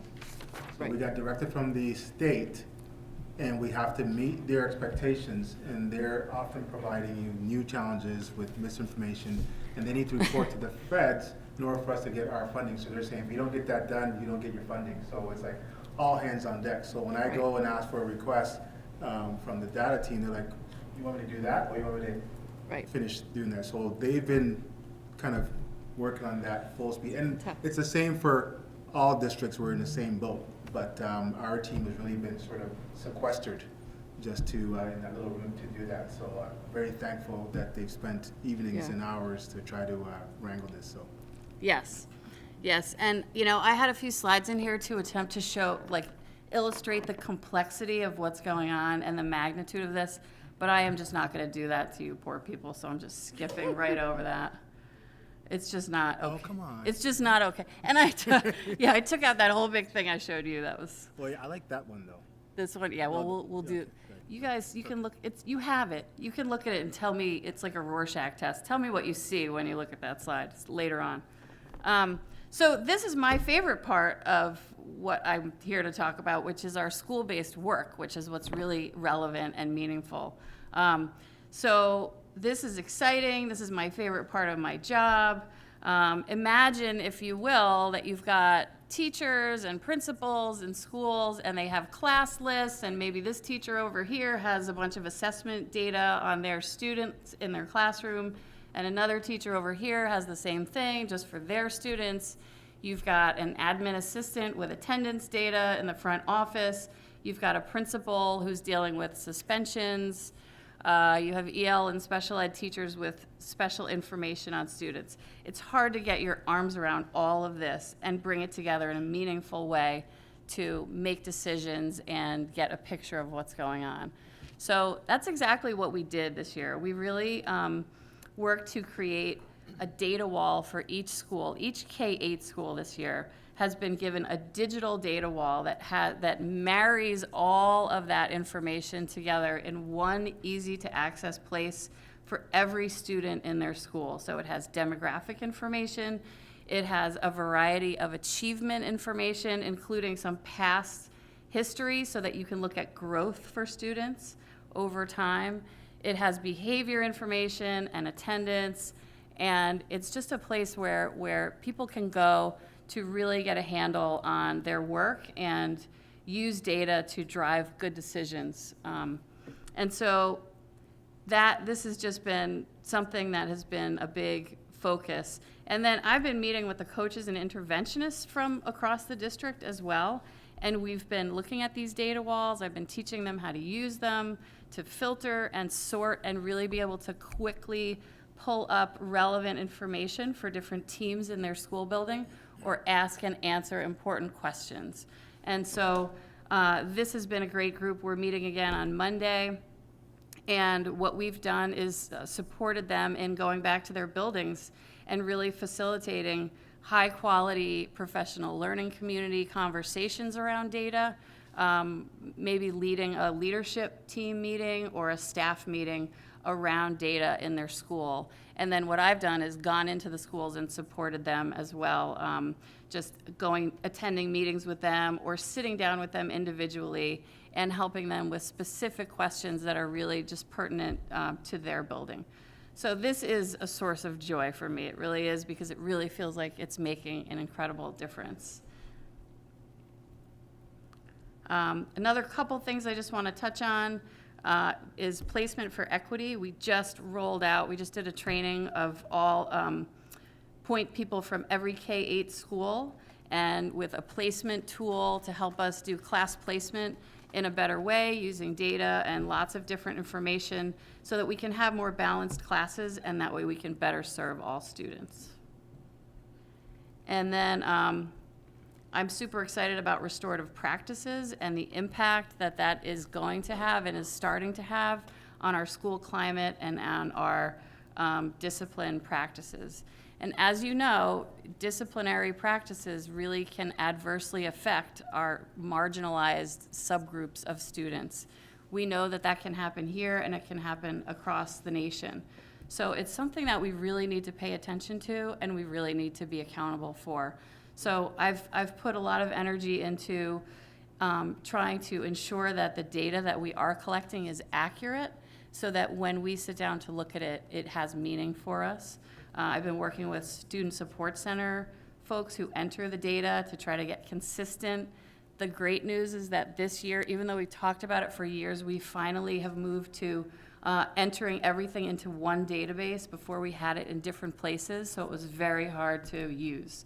So we also have a common referral form, and we're meeting and we're starting to experiment with looking at things like suspension data in new ways that gives us better information. So this is an area that has a lot of promise that I'm excited about too.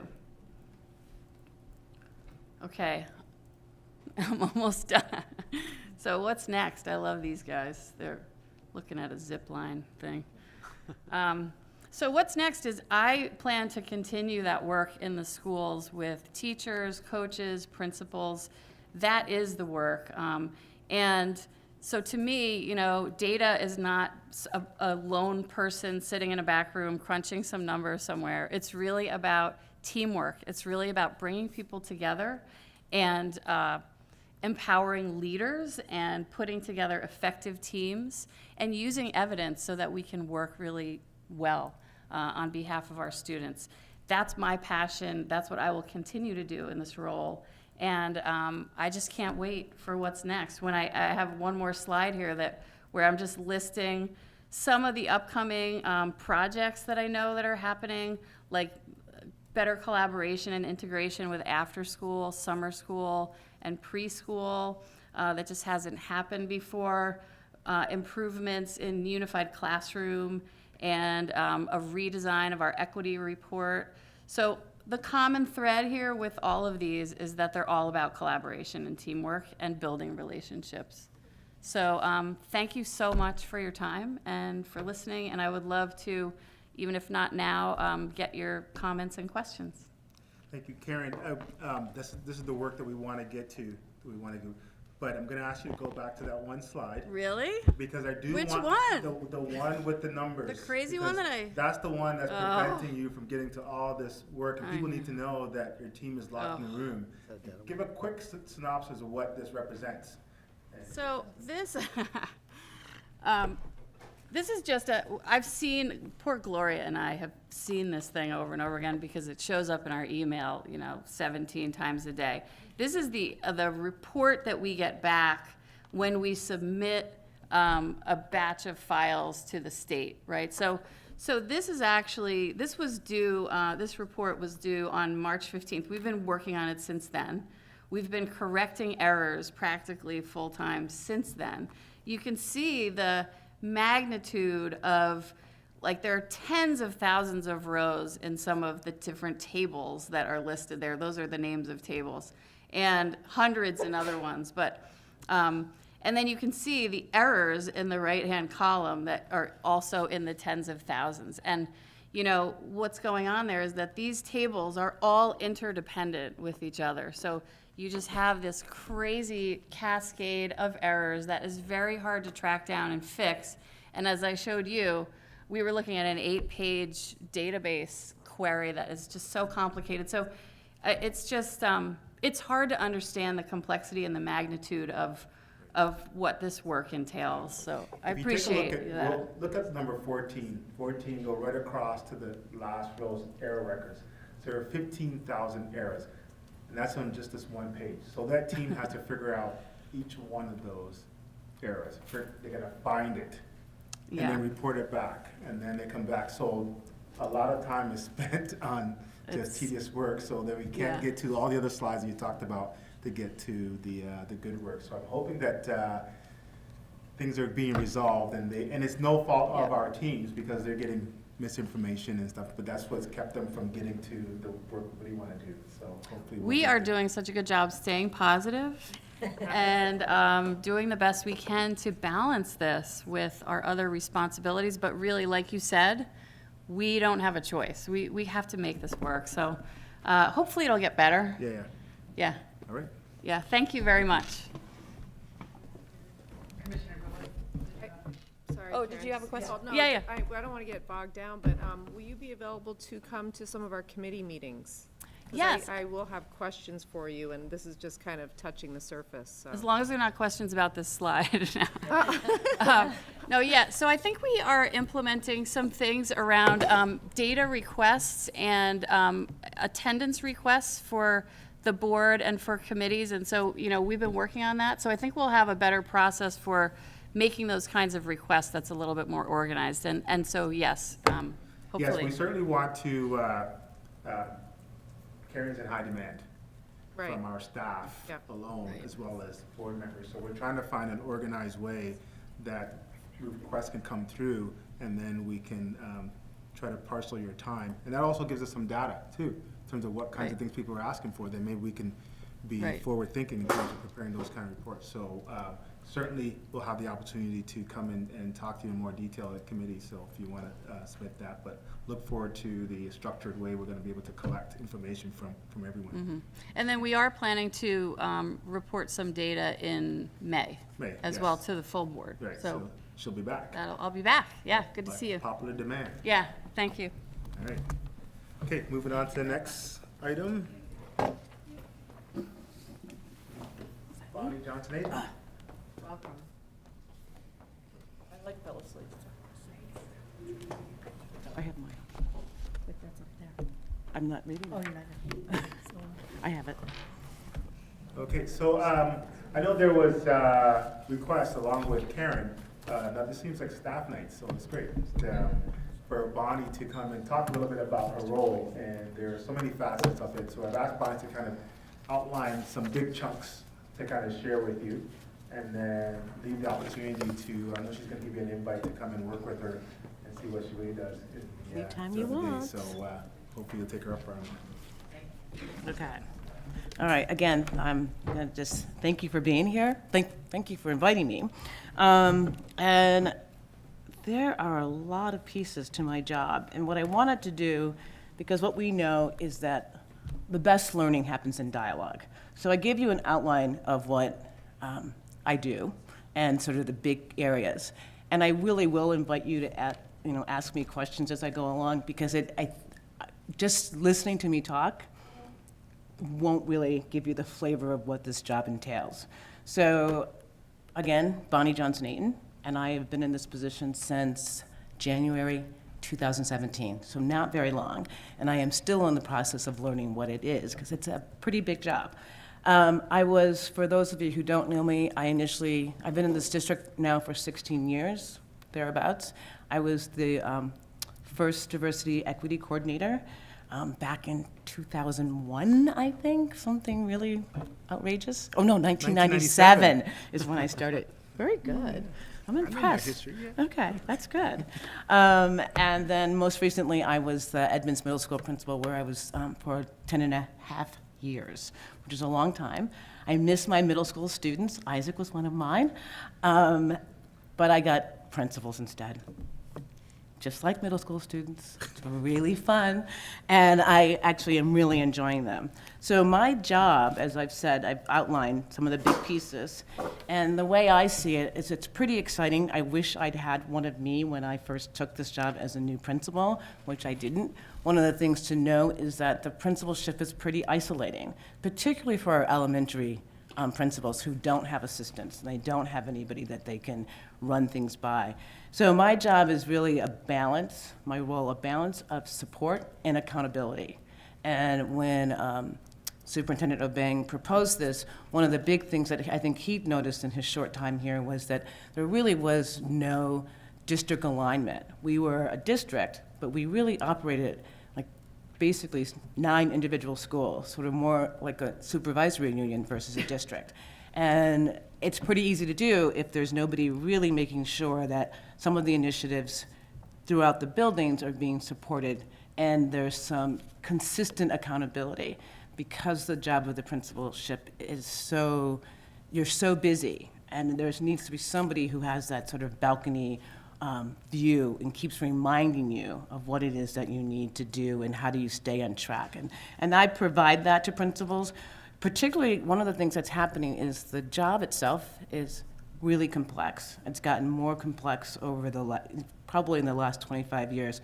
But my mentor, when I first started this job as principal, said to me, and she had been a principal for, 30 years, and I couldn't do your job now, because it's changed so much, the requirements that are asked, the complexity of the number of things. And I think we've heard it here tonight, just listening to Karen talk about the data collection. We didn't have a data collection in 1997. We should have, but we really didn't have a way of which to gather that information.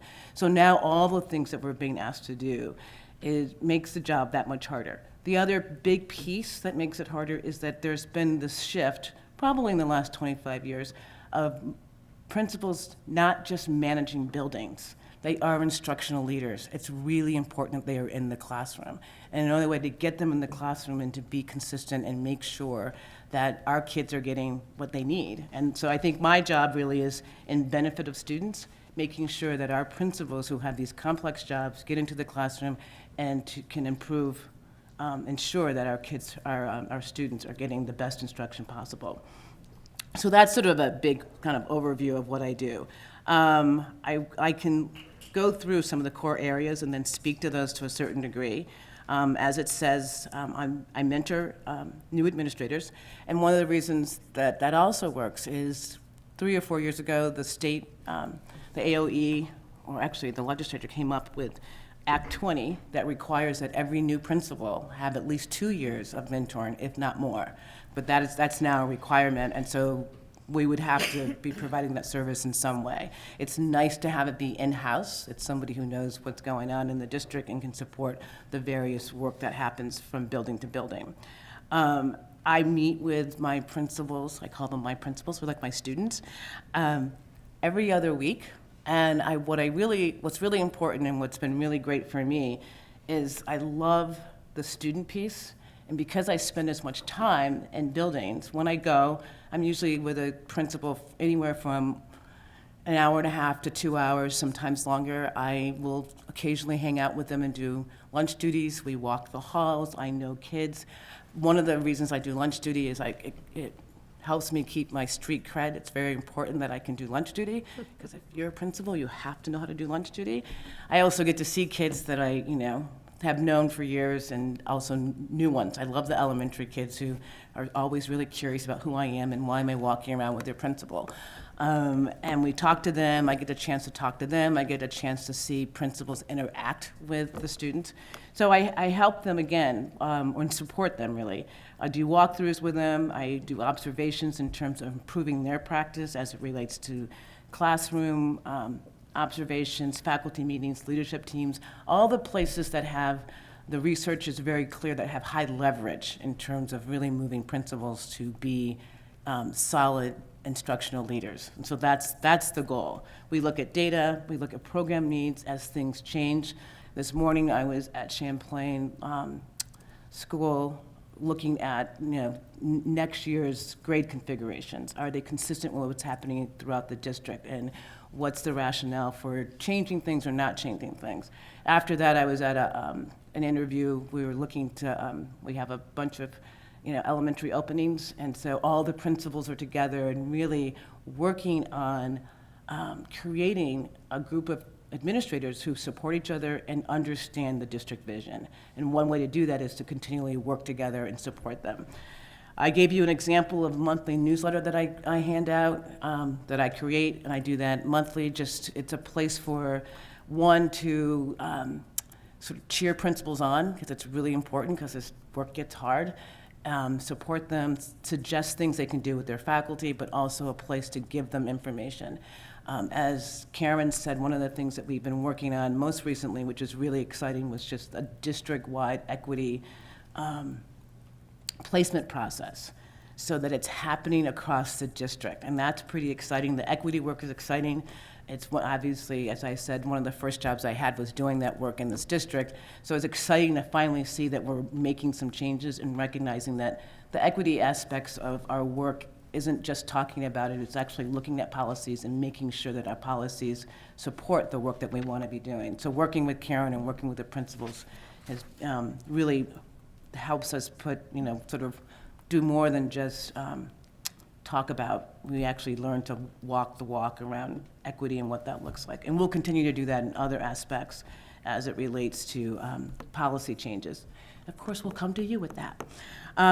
So those are some of the things that I help support principals around, and there's a lot of day-to-day aspects. I get phone calls at 6 o'clock in the morning.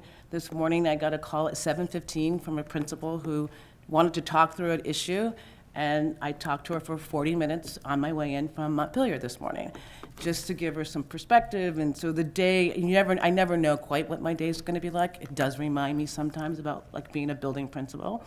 And so that's probably the bulk of my work on a day-to-day basis. I think the other piece that I have brought to the table in this role is to really consistently thinking about district onboarding, making sure all of our new principals, currently we have 4 principals who have been in the district less than 3 years.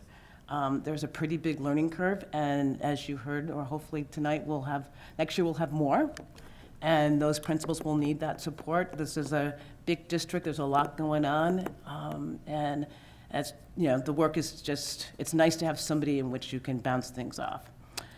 The other piece I've sort of touched on is developing learning-rich communities of practice. And again, we've spent this year with a retired superintendent, working on calibrating our work, and really having every principal understand what good instruction looks like in the building, so that it's not just good instruction at one school. We can consistently say that wherever your student goes to school, that they're getting good instruction, and every principal knows what that looks like. And that takes some time, and what that's done is really the collaboration, and one of the things that excites me is the level of collaboration that I see happening with the principals, which I think I'll take a little credit for that. Claire, I think you saw a little evidence of that through the budget process, and we hadn't budgeted like that ever. And so that was pretty exciting to have us really thinking pre-K 12. What do we need to have happen here so that we can really make sure that from the very beginning we know what students are getting. So that's pretty exciting for me. I think also for the principals, I think they also feel that it's nice for them to have a cohort of folks that they can count on, and they feel really comfortable calling each other. Because I don't have all the answers, and one of the great things about this position is I'm learning as much as they are. So one thing, what I learned with one principal, I share with another principal, because it's like, well, there's no reason for us to recreate the wheel. And so there's a synergy that's happening that I just have to assume will continue to happen as we move forward. Let's see, coach and support, I've talked a little bit about that. My regular ongoing contact. We have monthly meetings. We have, just as the teachers have PLCs, we have our own PLC, and in that PLC, we do our own professional development as it relates to what's happening in the building and what's happening at that time of year. Sometimes it's scheduling. Most recently, it was the equity placement, but that is a place where we also do a lot of conversations around equity, really having our teachers, our principals, develop a literacy in terms of how to have those conversations with their faculty members. A lot of what I try to do with principals in my role is related to what we might call symmetry. So I do things with them that they can then do with their faculty. And again, that we're really working on the systems approach that is, you can see it through in every building and feel like, we are one district. We do have a sense of what's going on. And I think, as Karen again pointed out, and I think you've heard before, the restorative practice work certainly is helping to move us in that direction. Cultivate principles, cultural and political awareness. Another really important piece, as we know, that certainly gets a little tricky. And what that looks like is Burlington is a very involved community. And for some new people and even some older people who have older? Experience, thank you, that's the word I was looking for. Principal, it's a little tricky sometimes, and I have a pretty good sense of the beliefs and values of what this community wants. And so part of what I try to do in my role is to make sure that the principals understand that, because there are lots of places to landmines, as we might call them. And so we want to avoid that as much as possible. So I hope, and I try to provide that, and oftentimes that's the calls I will get from principals. So what do you think about this? I'm thinking about this, what am I missing? And that actually, I think, as I understand, really does help principals think about what they're doing and how they can do it. The support principles and the balance of competing priorities is just an ongoing, that's just forever. It's really hard to decide what's the most important, what's the direction, where do I, particularly as it relates to climate and culture within a building, what's the right approach? I'll be having a lot of those sort of entry plan conversations with the new principals as they come in. What are you thinking? And hopefully providing, what's tricky for me is, having been a principal, I'm really pretty good at directing. I need to be a little bit more facilitative, so I ask questions and get them to reflect and tell me where they really want to go, and then guide them in the right direction. I do, not a lot, but some conflict resolution as it relates to either attendance at challenging parent meetings. And oftentimes these meetings I don't typically facilitate those meetings. I'm often there either just as an observer, unless I'm with a principal who actually needs me to facilitate it so that they can learn. So there's some modeling that goes on depending on what the need is of the principal. But there's definitely, sometimes it's just hard to go into a meeting by yourself, so I provide that support.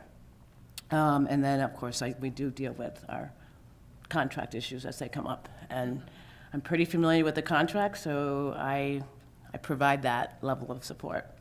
And then I do provide support around personal leadership development, also really important. We want our principals to be the lead learners in the building, and we want to support them so that they're modeling for their teachers that they're learning. This is a job. I used to say to my faculty, I said, you don't want me to be the same principal that walked in here 10 years ago, because that would be really bad. So we want them learning, and I can provide direction in that venue. As I think I've already mentioned the piece about the equity being pretty exciting, and a piece that I really want this district, when we say we're committed to it, I believe we're committed to it. There's a lot of work that needs to be done. So these are ongoing conversations, and it's a pretty standard question that I have for principals. What does this move us, the equity needle, on a consistent basis? And then there's special projects. Yes. That sometimes the superintendent has me do, which are actually pretty exciting. I do provide a lay. Good answer. Is that a good answer? Yeah, okay. The international program, I went to China last year with Yao and Tracy, and we'll continue to get international students, so I'm the liaison there. The deeper learning team, I think you've told them about that. I'm a part of that. And then I've led some hiring processes, which are also really exciting. I actually realize that it's a really important job to be part of that, particularly if I'm going to support them and to make sure that we're getting the principals that we know we need for this, for the district. And I work closely with the curriculum director as it relates to professional development, not just for principals, but also for teachers, because again, we really are looking to use the synergy and be much more of a district in terms of how we do our work. My current special project is to work on developing a principal evaluation system.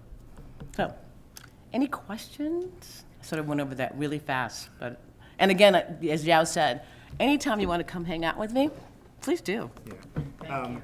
Let me just quick comments. I know it's a lot, and I'm not sure if you're going to have a big debate about that tonight. But one of the pieces I kind of want to really emphasize is that Bonnie's able to provide the support, pressure and support part, that strategy. So I'm really the pressure, instead of setting the expectations saying we need to get here.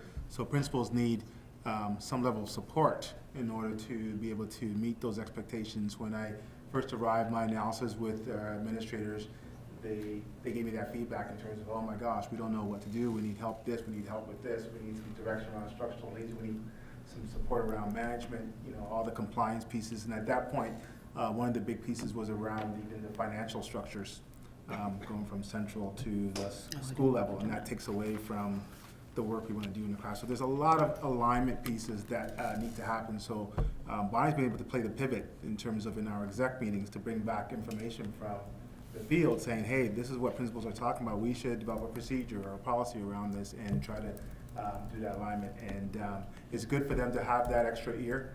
Sometimes, especially for those principals who are in evaluative year, they may not want to disclose some of their deficiencies directly to the superintendent. But if you have somebody that can say, hey, I'm having challenges with this, can you help me with it? And she can be that extra voice that they can kind of bring issues to me as well too. So I'm thankful that she's been able to do that sort of leadership work, and then primarily the professional learning for principals. We didn't have that in Burlington in terms of professional learning, strategic professional learning around instructional strategies. And if you look at the minutes and the meetings that we meet at least twice a month now, it's hard to pull them out of the classroom, but there's a strategic approach around what they should be as instructional leaders doing the walkthroughs and the data walls and all the other pieces they need to do to model that for their staff. So thankful to have that kind of support to kind of lead the system. So thank you, Bonnie. And thanks Thank for you. tonight. Thank you. Thank you very much. So who's coming? Yeah. Yeah? Yeah. Yeah, okay. Sounds like fun. So, It is yeah, fun. if you're interested Absolutely. in visiting with Bonnie, or she does a tour around or something, just It's like drop having her the line. curtain pulled back. Yes. I'm particularly interested in the conflict resolution. Thank you very much. Thank you. Where are we? Let's see. Good news. We'll Oh, move good to news. All right. Good news. You want to do this? More good Russ? news. Okay. Good news by Russ Howard. Yep. This is going to be really super quick, but Thank you, I'm Russ. asking. That was excellent.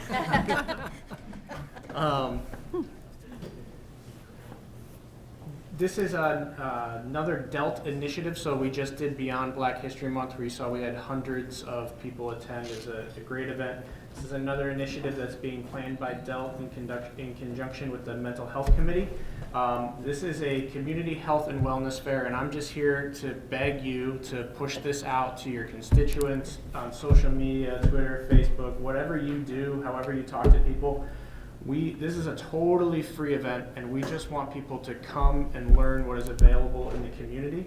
We're going to have more than 50 partners at this thing, so everything from free massages to presentations to free food that's provided by Doug and his team. If you go on the website, you'll see Planned Parenthood, Blue Cross Blue Shield, Parks and Rec, Champlain Housing Trust, Team Impact, the Family,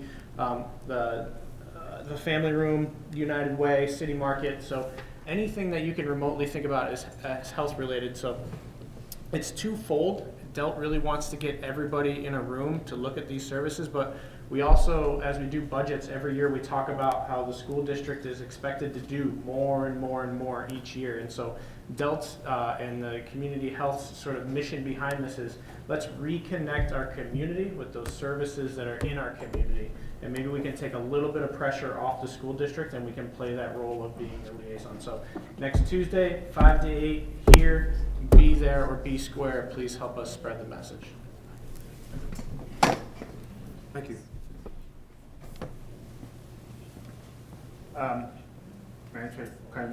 Mandatory policy updates. I know the board has received this previously, and you looked at it. I know it'll have to come back for a second reading. So what I'm going to do is just have Bonnie, if you can click on the first ones, and I'll give you the staff person if you have particular questions around this particular policy that's mandated from the state, then you can refer to that person. So this one is around volunteer work and students.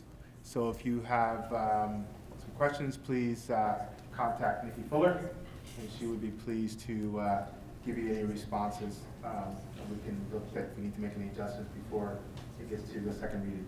So moving on to the next one. Drug, alcohol, testing, and transportation employees. Right, so you can understand what this is particularly about. We want sober employees, and there's a policy around that. So please, if you haven't reviewed it yet, please take a look at it. And if you have any other questions, please direct your question via me to Nikki Fuller from Human Resources, and they'll be able to respond to you as well too. And then if you move to alcohol and drugs.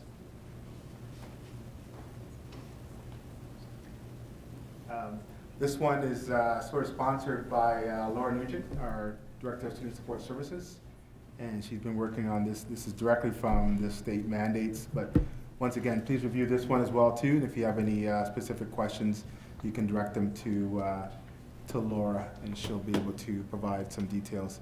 And then last but not least, this one we've had on for a while. It's come back because it was we ended the meeting, we didn't get to finish, and Stephanie Phillips around the Title I comparability, and she is available to answer questions or receive questions with that. So present these mandatory policies for the board to receive, and I know they'll have to come back again for second reading before they're approved, but in the meantime, opportunities for any questions, for clarifications, and directions around that. So there you go, Chair Wool. Thank you. Thank you, Superintendent O'Bang. Any questions, board members, for first reading? Okay, thank you. Commissioner Wick, go ahead. Make the motion. Yeah. Okay. In accordance with our revised agenda, I'd like to make a motion to go into executive session under Title I Vermont statutes annotated 313A3 regarding employee hiring, specifically the superintendent's recommendations to hire Kevin Robinson, Nina Oropeza, Joseph Restaghini, and Robert Riley. Question for clarification? Yep. Just to go back to the policy, I can't remember if our process has been for the board to accept those policies for first reading. Have we been doing that? I can't remember if we've been actually doing a motion to accept those policies for first reading. We haven't been doing that. We haven't been for doing any that? of them. Okay, that's fine. I was just, Right. Acknowledged, yeah. Okay, second to go into exec session. Commissioner Gulick, all those in favor? Aye. Aye. All those opposed? Any abstentions? All right, we'll move into exec session. Thank you. Thank you. All right. Okay, I move to approve the superintendent's hiring recommendations as follows. Nina Oropeza as principal of the Sustainability Academy, Kevin Robinson as principal of the Integrated Arts Academy, Joseph Restaghini as principal of Champlain Elementary School, and Robert Riley as director of On Top Horizons program. Second. Commissioner Sowers? Any discussion? All those in favor? Aye. Any opposed? Thank you. Any opposed? Any abstention? Okay, thank you. Sorry. hey, good job. Thank you. Good job. I move that we adjourn. We have one more item on the agenda. Commissioner Pillsbury, sorry, we have a policy reading. Promise it'll be very quick, Commissioner Pillsbury, and Thanks. you had a hand in this. so you- That's right. Oh my God, we finally get to do it. Excuse me. We didn't celebrate the Scholars Bowl victory either, by the way. Yes. No, they come in May. Oh, okay. They couldn't Next come month. tonight. Oh, okay. Yeah. All right, sorry, never mind. Commissioner Wick, Okay. policy 3.4. Yeah, this is Policy Corner. I'm not going to belabor the point for first reading. It's been posted. You've seen it all. It has to do with, in a nutshell, the board chair assigning a board member on a rotating basis to be the lead reviewer of any monitoring report, and then to be able to report back to the board on the evening when the superintendent monitoring report is being discussed and reported on. And that's really the gist of it. I'm not going to read the whole thing verbatim, but I'm wondering if any Commissioner Pillsbury might want to amplify that or just leave it at that. This is just first reading. We'll leave it at that. If you have any comments or questions, please feel free to attend the policy and governance meetings or just reach out to us. Thank you.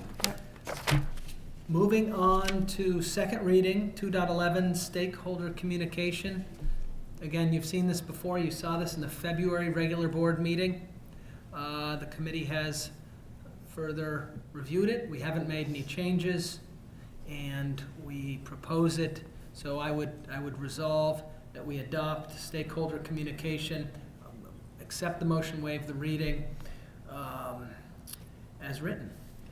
Second, Commissioner Waltz, thank you. All those in favor of accepting policy 2.11, or any discussion? Sorry, thanks. All those in favor of adopting policy 2.11, stakeholder communication, say aye. Aye. Any objections? Any abstentions? Okay, thank you. The policy 2.11 passes. Thank you, Commissioner Wick.